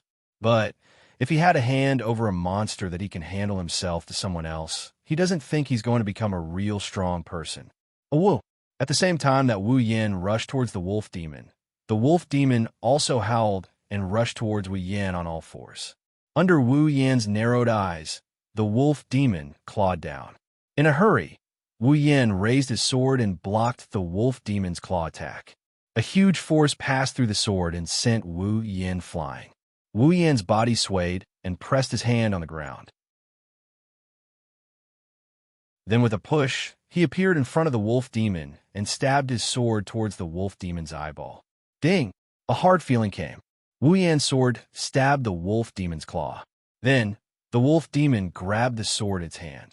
Wu Yan's face turned serious. With a twist of his hands, the sword spun rapidly. The friction between the sword and the wolf demon's claw created sparks. Ouch! The wolf demon cried out in pain and let go of Wu Yan's Kusanagi sword. Wu Yan held the sword in his hand again and kicked the wolf demon away. So strong. Yan, Chuju muttered as she watched the battle nervously. Not bad. If I have time, I must fight him once. If Wu Yan knew that he was targeted by the violent cis cannon, what kind of expression would he have? After being kicked away by Wu Yan, the big wolf's green eyes turned a bit red. It howled in a frenzy and left a trail of afterimages as it appeared in front of Wu Yan and swiped at him with its claws. Raising his sword to block, he clenched his teeth and managed to stop his body that was almost sent flying again. The wolf demon was strong and fast. If not for his slower reaction, he would have lost. The veins on his arm bulged, indicating that Wu Yan had used 120% of his strength. Although Wu Yan stopped himself from flying, he was still weaker than the wolf demon. Wu Yan's body was constantly pushed back, leaving 2 marks on the ground. Wu Yan tightened his grip on the sword hilt and used all his strength to stop his body from retreating. He raised his head and looked at the wolf demon's ferocious face. The wolf demon's saliva almost dripped onto his body. Wu Yan's eyes shot out a cold glare. I can't win in terms of strength and speed. A protracted battle is disadvantageous for me. I'll finish it in one go. A circle of white light flashed on the blade of the Kusanagi sword. The surrounding atmosphere began to fluctuate. Wu Yan smiled and shouted. Chaotic returned to Horizon Dance. The white light turned into an arc, and the great chi turned into a sharp blade. The arc hit the wolf demon's body, creating a loud boom.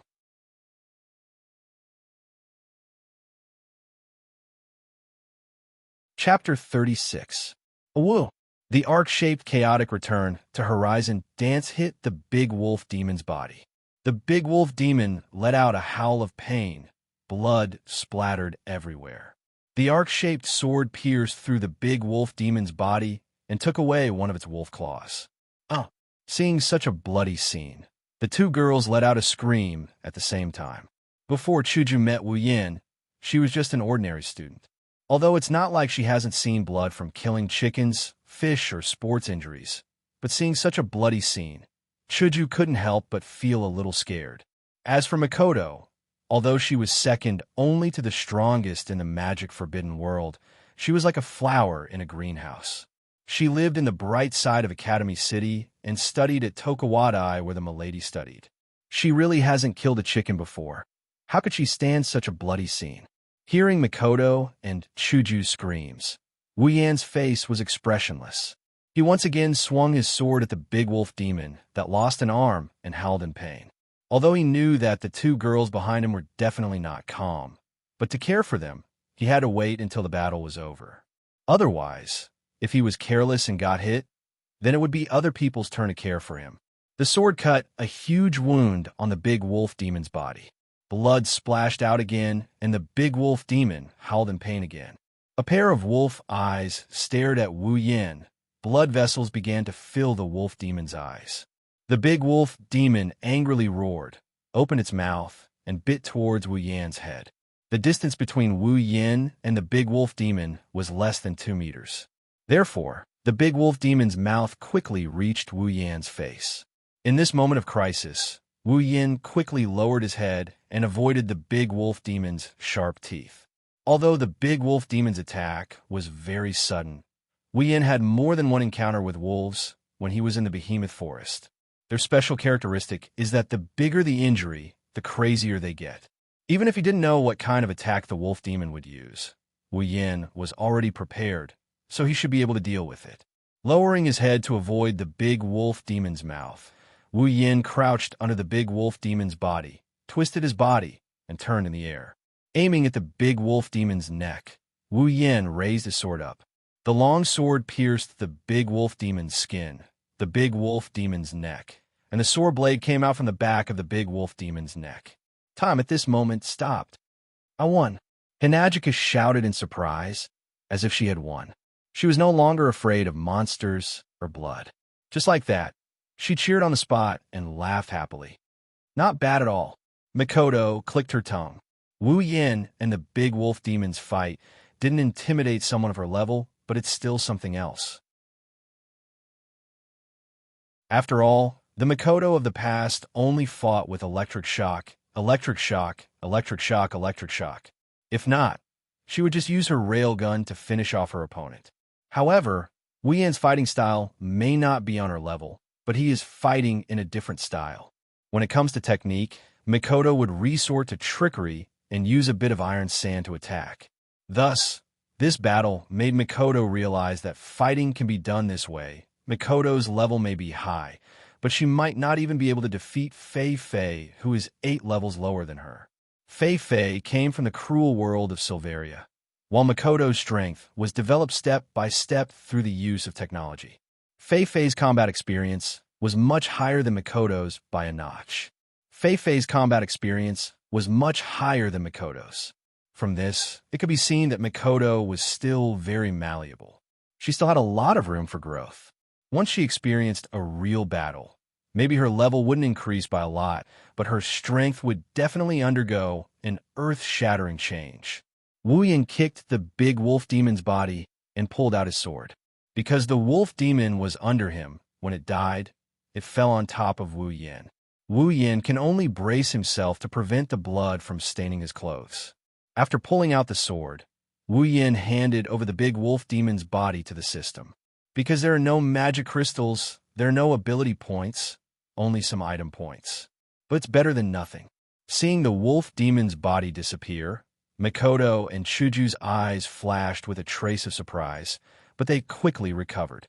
With the system, anything can happen, not to mention it's just a body disappearing, and it's not like Wu Yan disappeared. "Are you okay?" Sizing up Wu Yan, Chuju said as if nothing happened. She had already forgotten about the bloody scene. Mikoto was in a similar state. If it was a human, she might feel a little uncomfortable, but for this kind girl, even the most heinous crimes are forgivable. Otherwise, in the original work, when she saw her sister being tortured to death by Accelerator, she wouldn't have subconsciously diverted the railgun away from the opponent's vitals. Isn't that the embodiment of her kindness? But this time, it's not a human, it's a group of demons and ghosts. Although it's inevitable that she would be frightened when she saw the blood, compared to a human, the impact on her was not as great. This also made Wu Yan sigh. With this personality, if she were to meet a real enemy, she might get herself killed. But this is the real Sis Canon. Wu Yan will not be dissatisfied. After all, Sis Canon's enemy will be his enemy in the future. If she doesn't dare to take care of it, I'll take care of it. Ugh, wait for me to be a little stronger. It's okay. Wu Yan smiled and swung his Kanage no Tsurugi sword to get rid of the blood on it. Seeing that the two girls didn't change their expressions, Wu Yan couldn't help but sigh in relief. If they can't even handle this situation, what will happen next? But it's okay. Just as Mikoto was about to say something, suddenly, Wu Yan and Mikoto both jumped in front of Chuju with a serious expression. What's wrong? Not knowing why the two suddenly did this, Chuju pulled on Mikoto's clothes and asked curiously.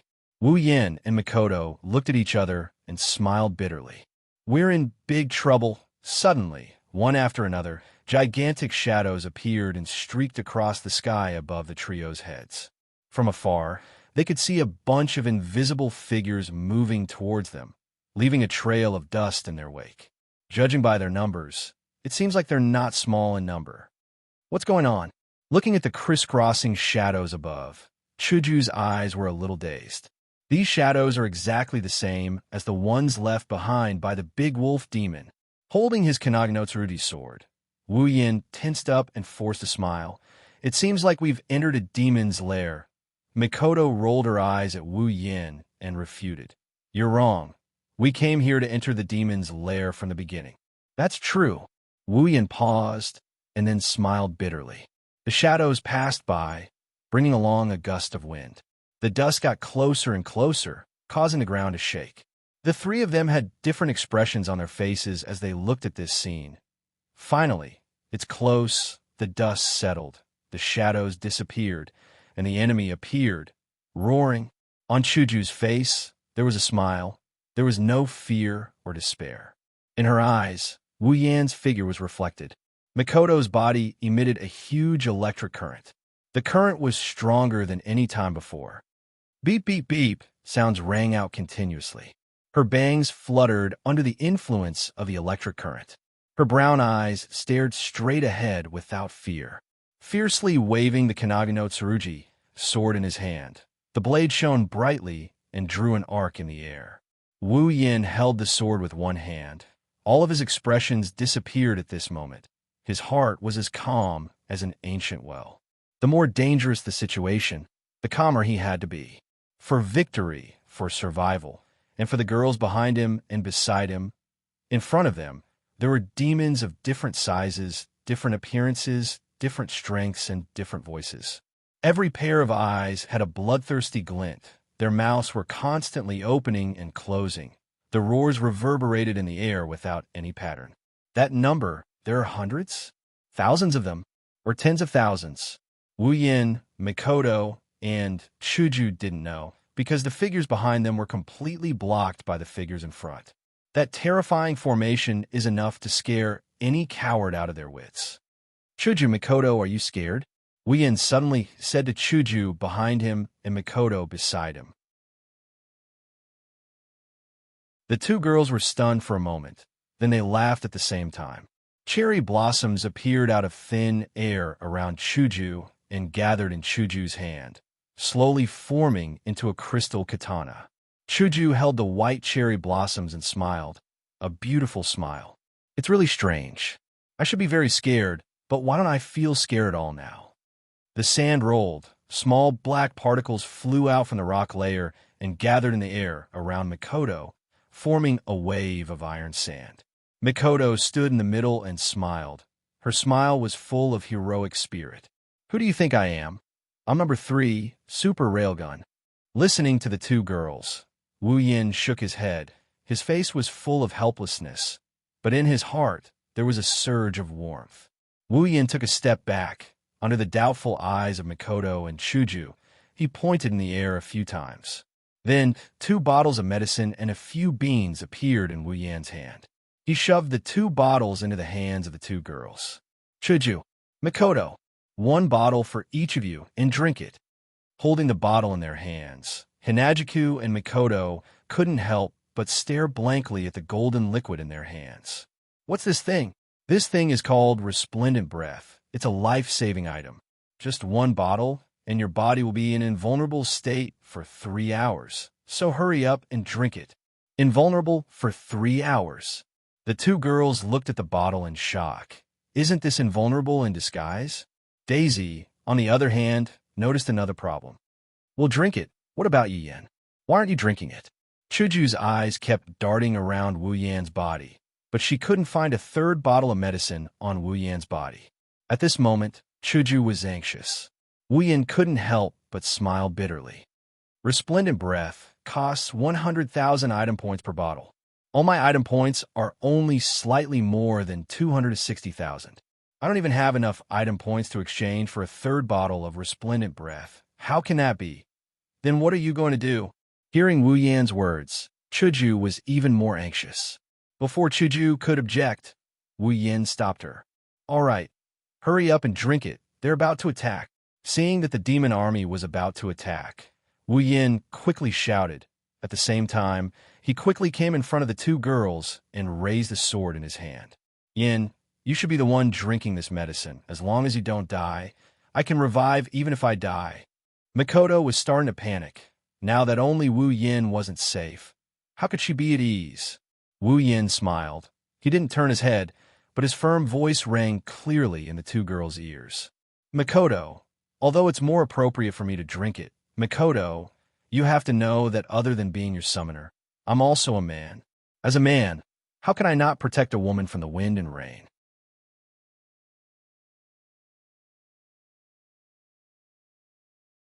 Chapter 37. As a man, how can I not protect a woman from the wind and rain? His firm and serious words echoed in Mikoto's ears. Mikoto stared blankly at Wu Yin, who had his back facing her. Her grip on the potion bottle tightened unconsciously. Yin. Chuju's voice sounded like she was about to cry. Chuju's heart was heavy with regret. If she didn't insist on following him, she wouldn't have wasted a bottle of life-saving potion. If I hurt Yin because of this, then I don't worry, Chuju. Although he didn't see Chuju's face, Wu Yin didn't know why, but he felt like he could hear Chuju's heart. Although I don't have the resplendent breath, I have another life-saving item. It's called Senzabine. No matter how heavy the injury, as long as I'm not dead, I can recover in an instant. So, don't worry about me. Wu Yin said with a smile as he tossed the green beans in his hand. These Senza beans weren't cheap. 10,000 item points for one bean. Wu Yin exchanged for 6 of them in one go. Adding on the 100,000 item points for a bottle of resplendent breath, Wu Yin had spent a total of 260,000 of his 268,000 item points. The remaining 8,000 was exchanged for the wolf demon's body. Also, I still have a lot of things to tell you, a lot of things to do with you. So I won't die like this. Chuju stared at Wu Yin. She opened the bottle and poured the golden liquid into her mouth. Wiping her lips, Chuju said, Yin, if you dare lie to me, you're dead meat. Wu Yin couldn't help but smile bitterly. Can you not talk about death at this time? Yin, are you really not going to drink it? Now is not the time to let your emotions affect your decisions. Mikoto lowered her head and said in a weak voice. Although she said that, she didn't have much hope. Even though she's only known Wu Yin for a day, Mikoto already has a certain understanding of Wu Yin, not only because of the information given to her by the system, but also because of the short time they've spent together. Based on his personality, he might not be lying. Now is not the time to lie. Hurry up, Mikoto, they're coming. Wu Yin ignored Mikoto's words and shouted at her. At the same time, the huge army of demons finally lost their patience. With deafening roars, demons of various sizes immediately charged over. Like a swarm of locusts passing through, the demons left huge marks on the ground as they charged. Gravel flew all over the sky as dust was swept up. The ground shook violently as though it was a volcanic eruption. Looking at this terrifying scene, Wu Yin and the other two's hearts couldn't help but tremble. Their hearts started to beat faster. However, this didn't mean that Wu Yin and the rest were afraid. The situation was on the verge of eruption. Mikoto didn't have the chance to persuade them. Gritting her teeth, Mikoto pulled open the bottle cap and poured it down her throat as if it could vent her anger. Then she shouted, Listen, if you die and drag me down, then I'll be your slave in my next life? Wu Yin shouted. Holding his sword with both hands, he stomped his foot, and his body quickly flew out. At the same time, the iron sand around Mikoto started to roll faster. Under Mikoto's control, it turned into iron sand whips and flew towards the demons. Chuju took a deep breath, raised her white cherry, and followed behind Wu Yin towards the army of demons, cutting an oncoming level 20 rat demon in half. Wu Yin ignored the blood splattering on his body. His eyes emitted a deadly cold light as he swung his Kusanagi sword. One demon after another fell under Wu Yin's body. As Wu Yin pushed forward, corpses were everywhere. Demons' corpses were thrown all over the ground like sacks. Blood was like water, forming a bloody path on the ground. Demons from all directions surrounded Wu Yin, trying to surround him. Wu Yin jumped, the Kusanagi sword in his hand glowing. Wu Yin looked at his surroundings and spun. Chaotic returned to Horizon Dance. The arc-shaped blade formed a circle. As Wu Yin spun, it spread to the surrounding. The demons that surrounded him collided with the circle. They were either cut in half or shredded into pieces. Some were even crushed into powder. Kanajiku pierced a demon's heart with her white cherry blossom, causing blood to splatter everywhere. Kanajiku suppressed her trembling body and the fear in her heart, biting her lips so hard that she didn't even know when her lips were bitten open. Chuju knew that she was very weak. Any one of these demons was stronger than her. If it was before, she would have died under the claws of the demons. However, due to the protection of resplendent breath, whenever a demon attacked her, an invisible wave would bounce out from the attacked area and nullify the demon's attack. Relying on her invincibility, Kanajiku risked her life to slay any demon that failed to attack her. Over time, Chuju gave up on defense and focused on attacking. If she couldn't defeat a powerful demon, she would immediately give up and change her target. As for the weaker ones, they would be killed by her. In a short period of time, the number of demons that died under Chuju's hands was at least a few dozen. They're not humans, they're just demons.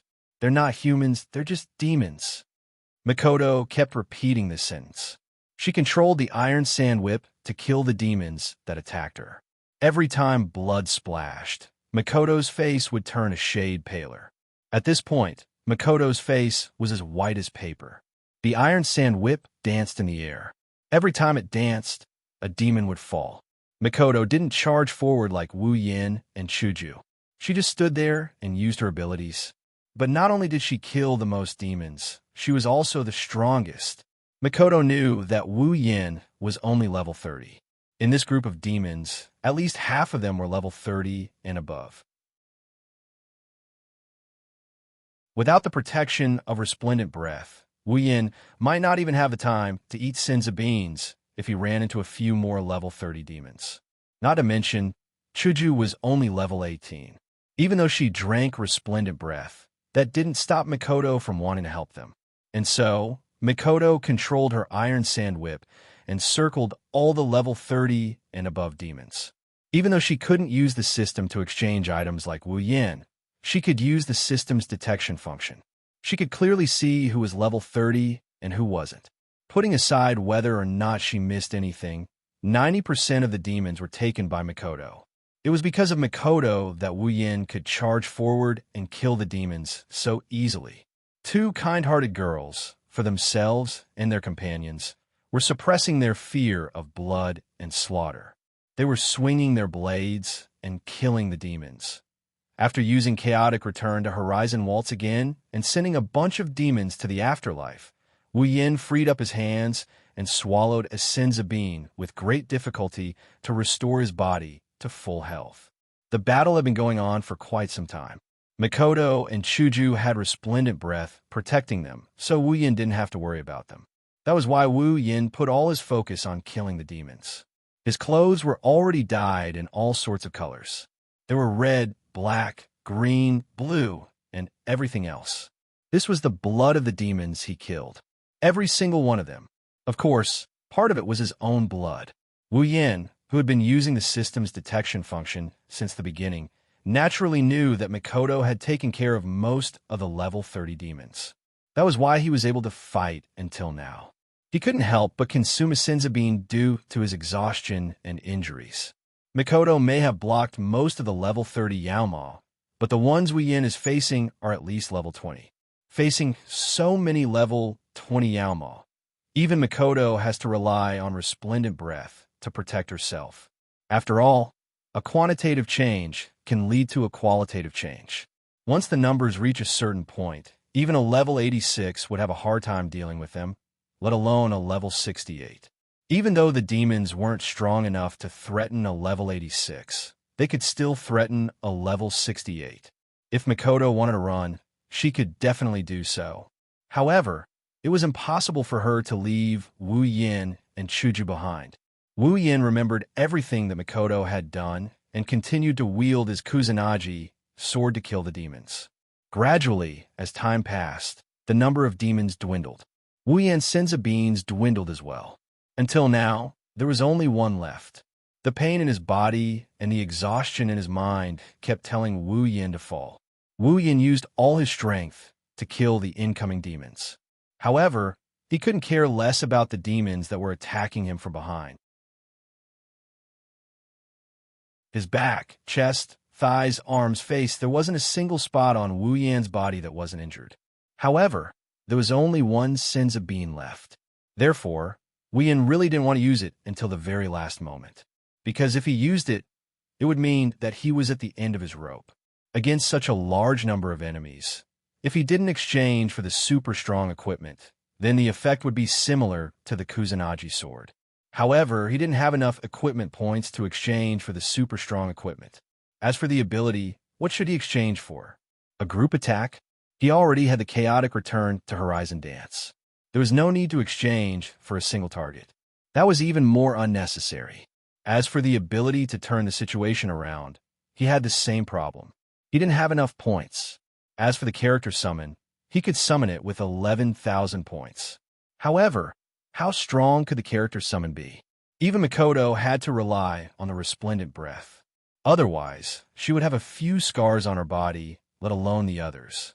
Just as Wu Yin was about to use the last senzu bean, a wide net of electricity came from afar and turned the demons behind Wu Yin into charcoal. As the electricity disappeared, a crystal sword appeared beside Wu Yin and cut down the demons that were about to pounce on Wu Yin. Wu Yin raised his head and looked at the two figures in front of him in a daze. The one standing on the left was a pink-haired girl with a crystal sword in her hand. The one standing on the right was a tea-haired girl with blue electric arcs flowing all over her body and making crackling noises. Although he could only see the side of their faces, Wu Yin could clearly see the fear of unknown creatures and bloodshed in their eyes. Even with this emotion, the two girls stood there unwaveringly and killed the demons that attacked them. A smile appeared on his bloodied face. After swallowing the senzu bean, Wu Yin stood up and walked to the two girls to fight side by side.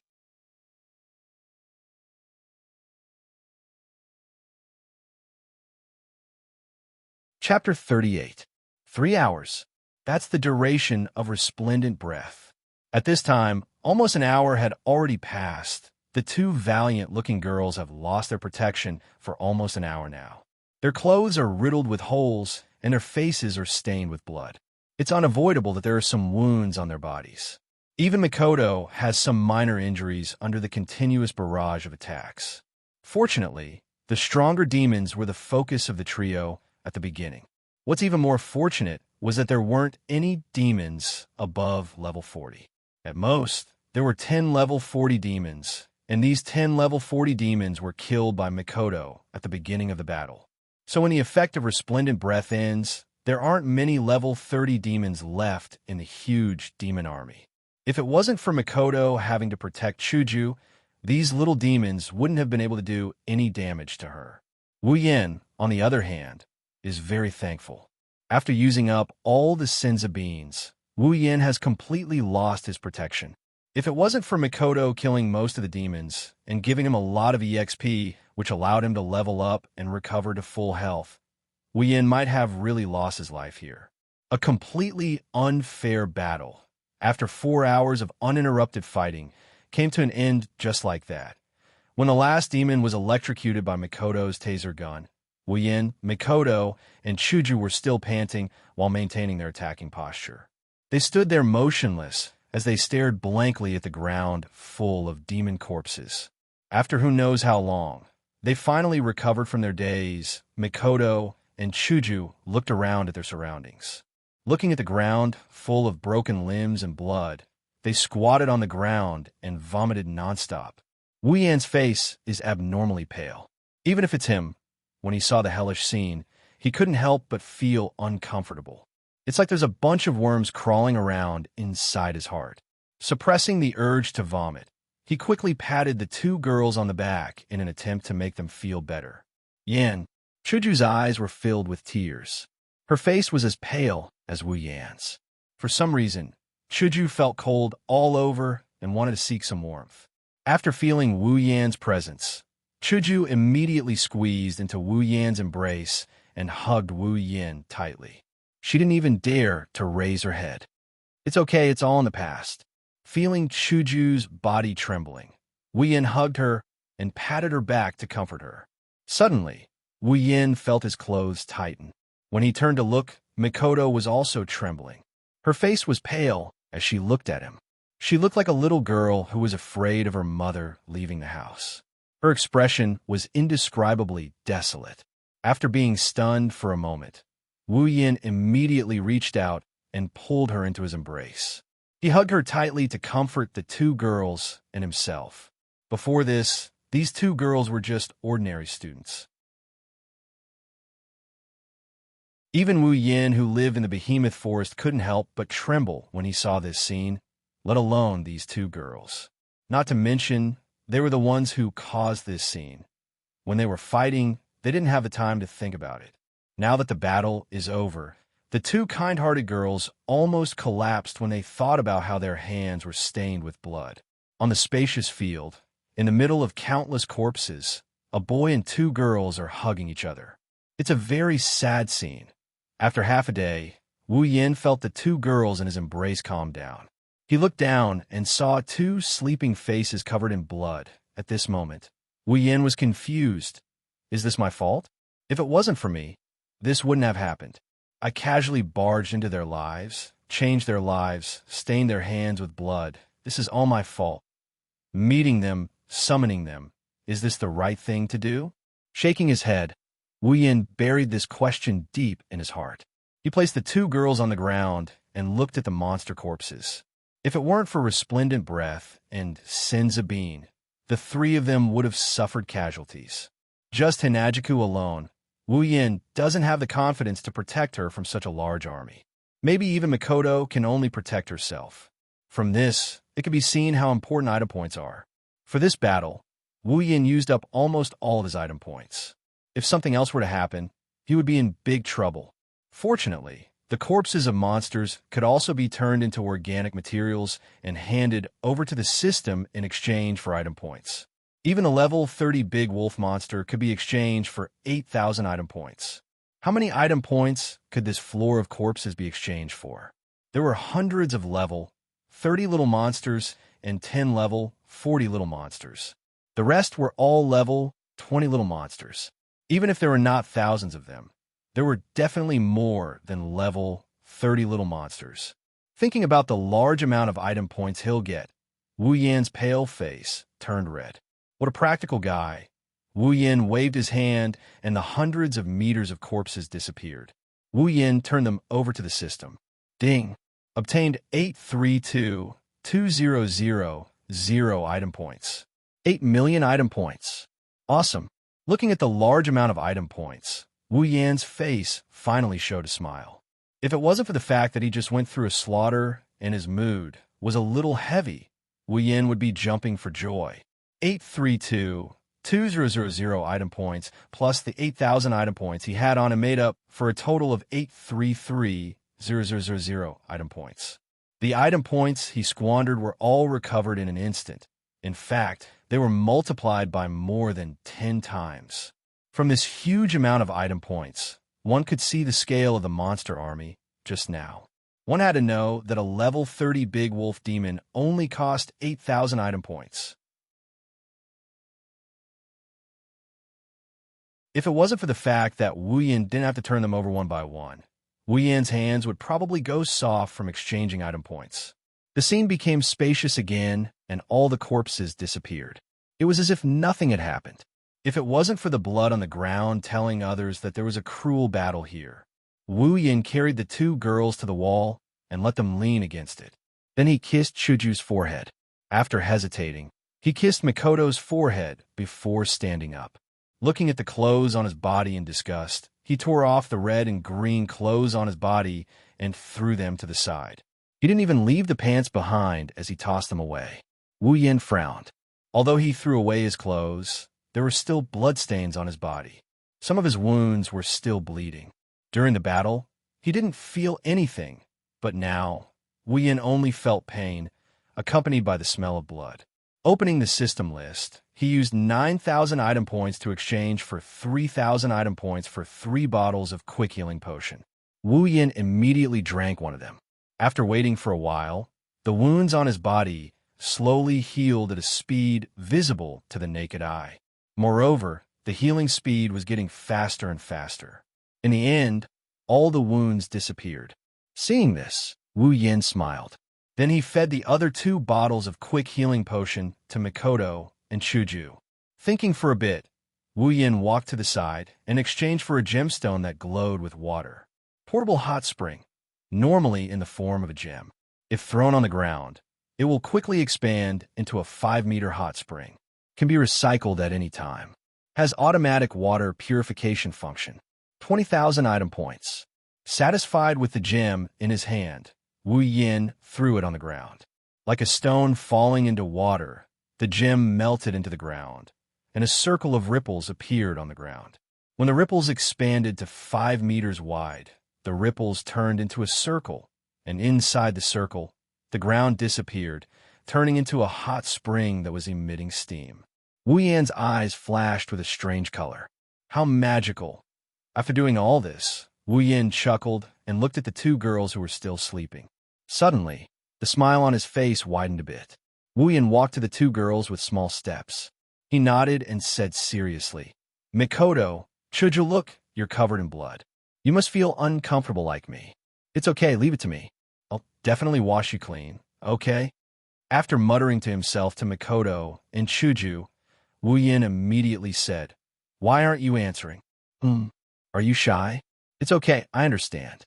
Since you're not answering, I'll take it as a yes." As if it's true, Wu Yan smiled. His smile was very sly. Then, he reached out his evil hands and slowly took off the two girls' clothes. His mouth kept muttering. If you look closely, you'll see that he's saying, "I won't be polite anymore." Poor Mikoto and Chuju. They just experienced a cruel psychological impact.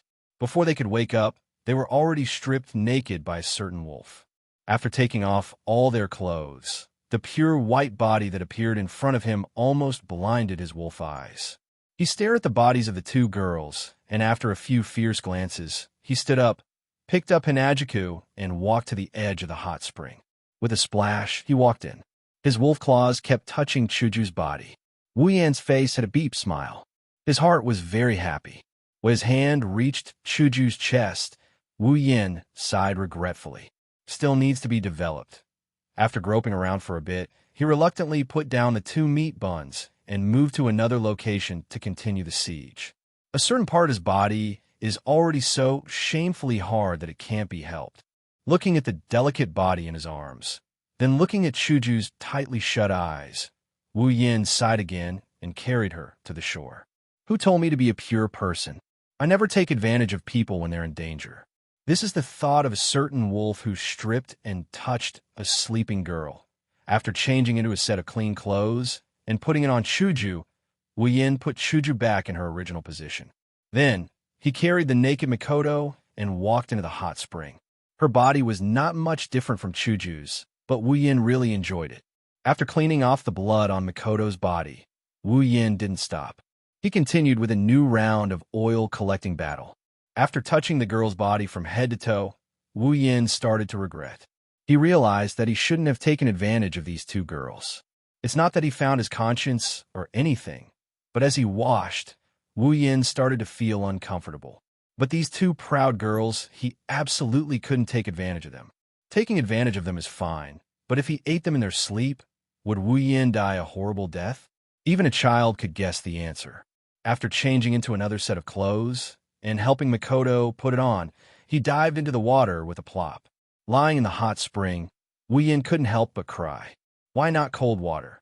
You're tuning into the Warrior Lore YouTube channel. Don't forget to subscribe and join us on this journey to catch the most captivating stories.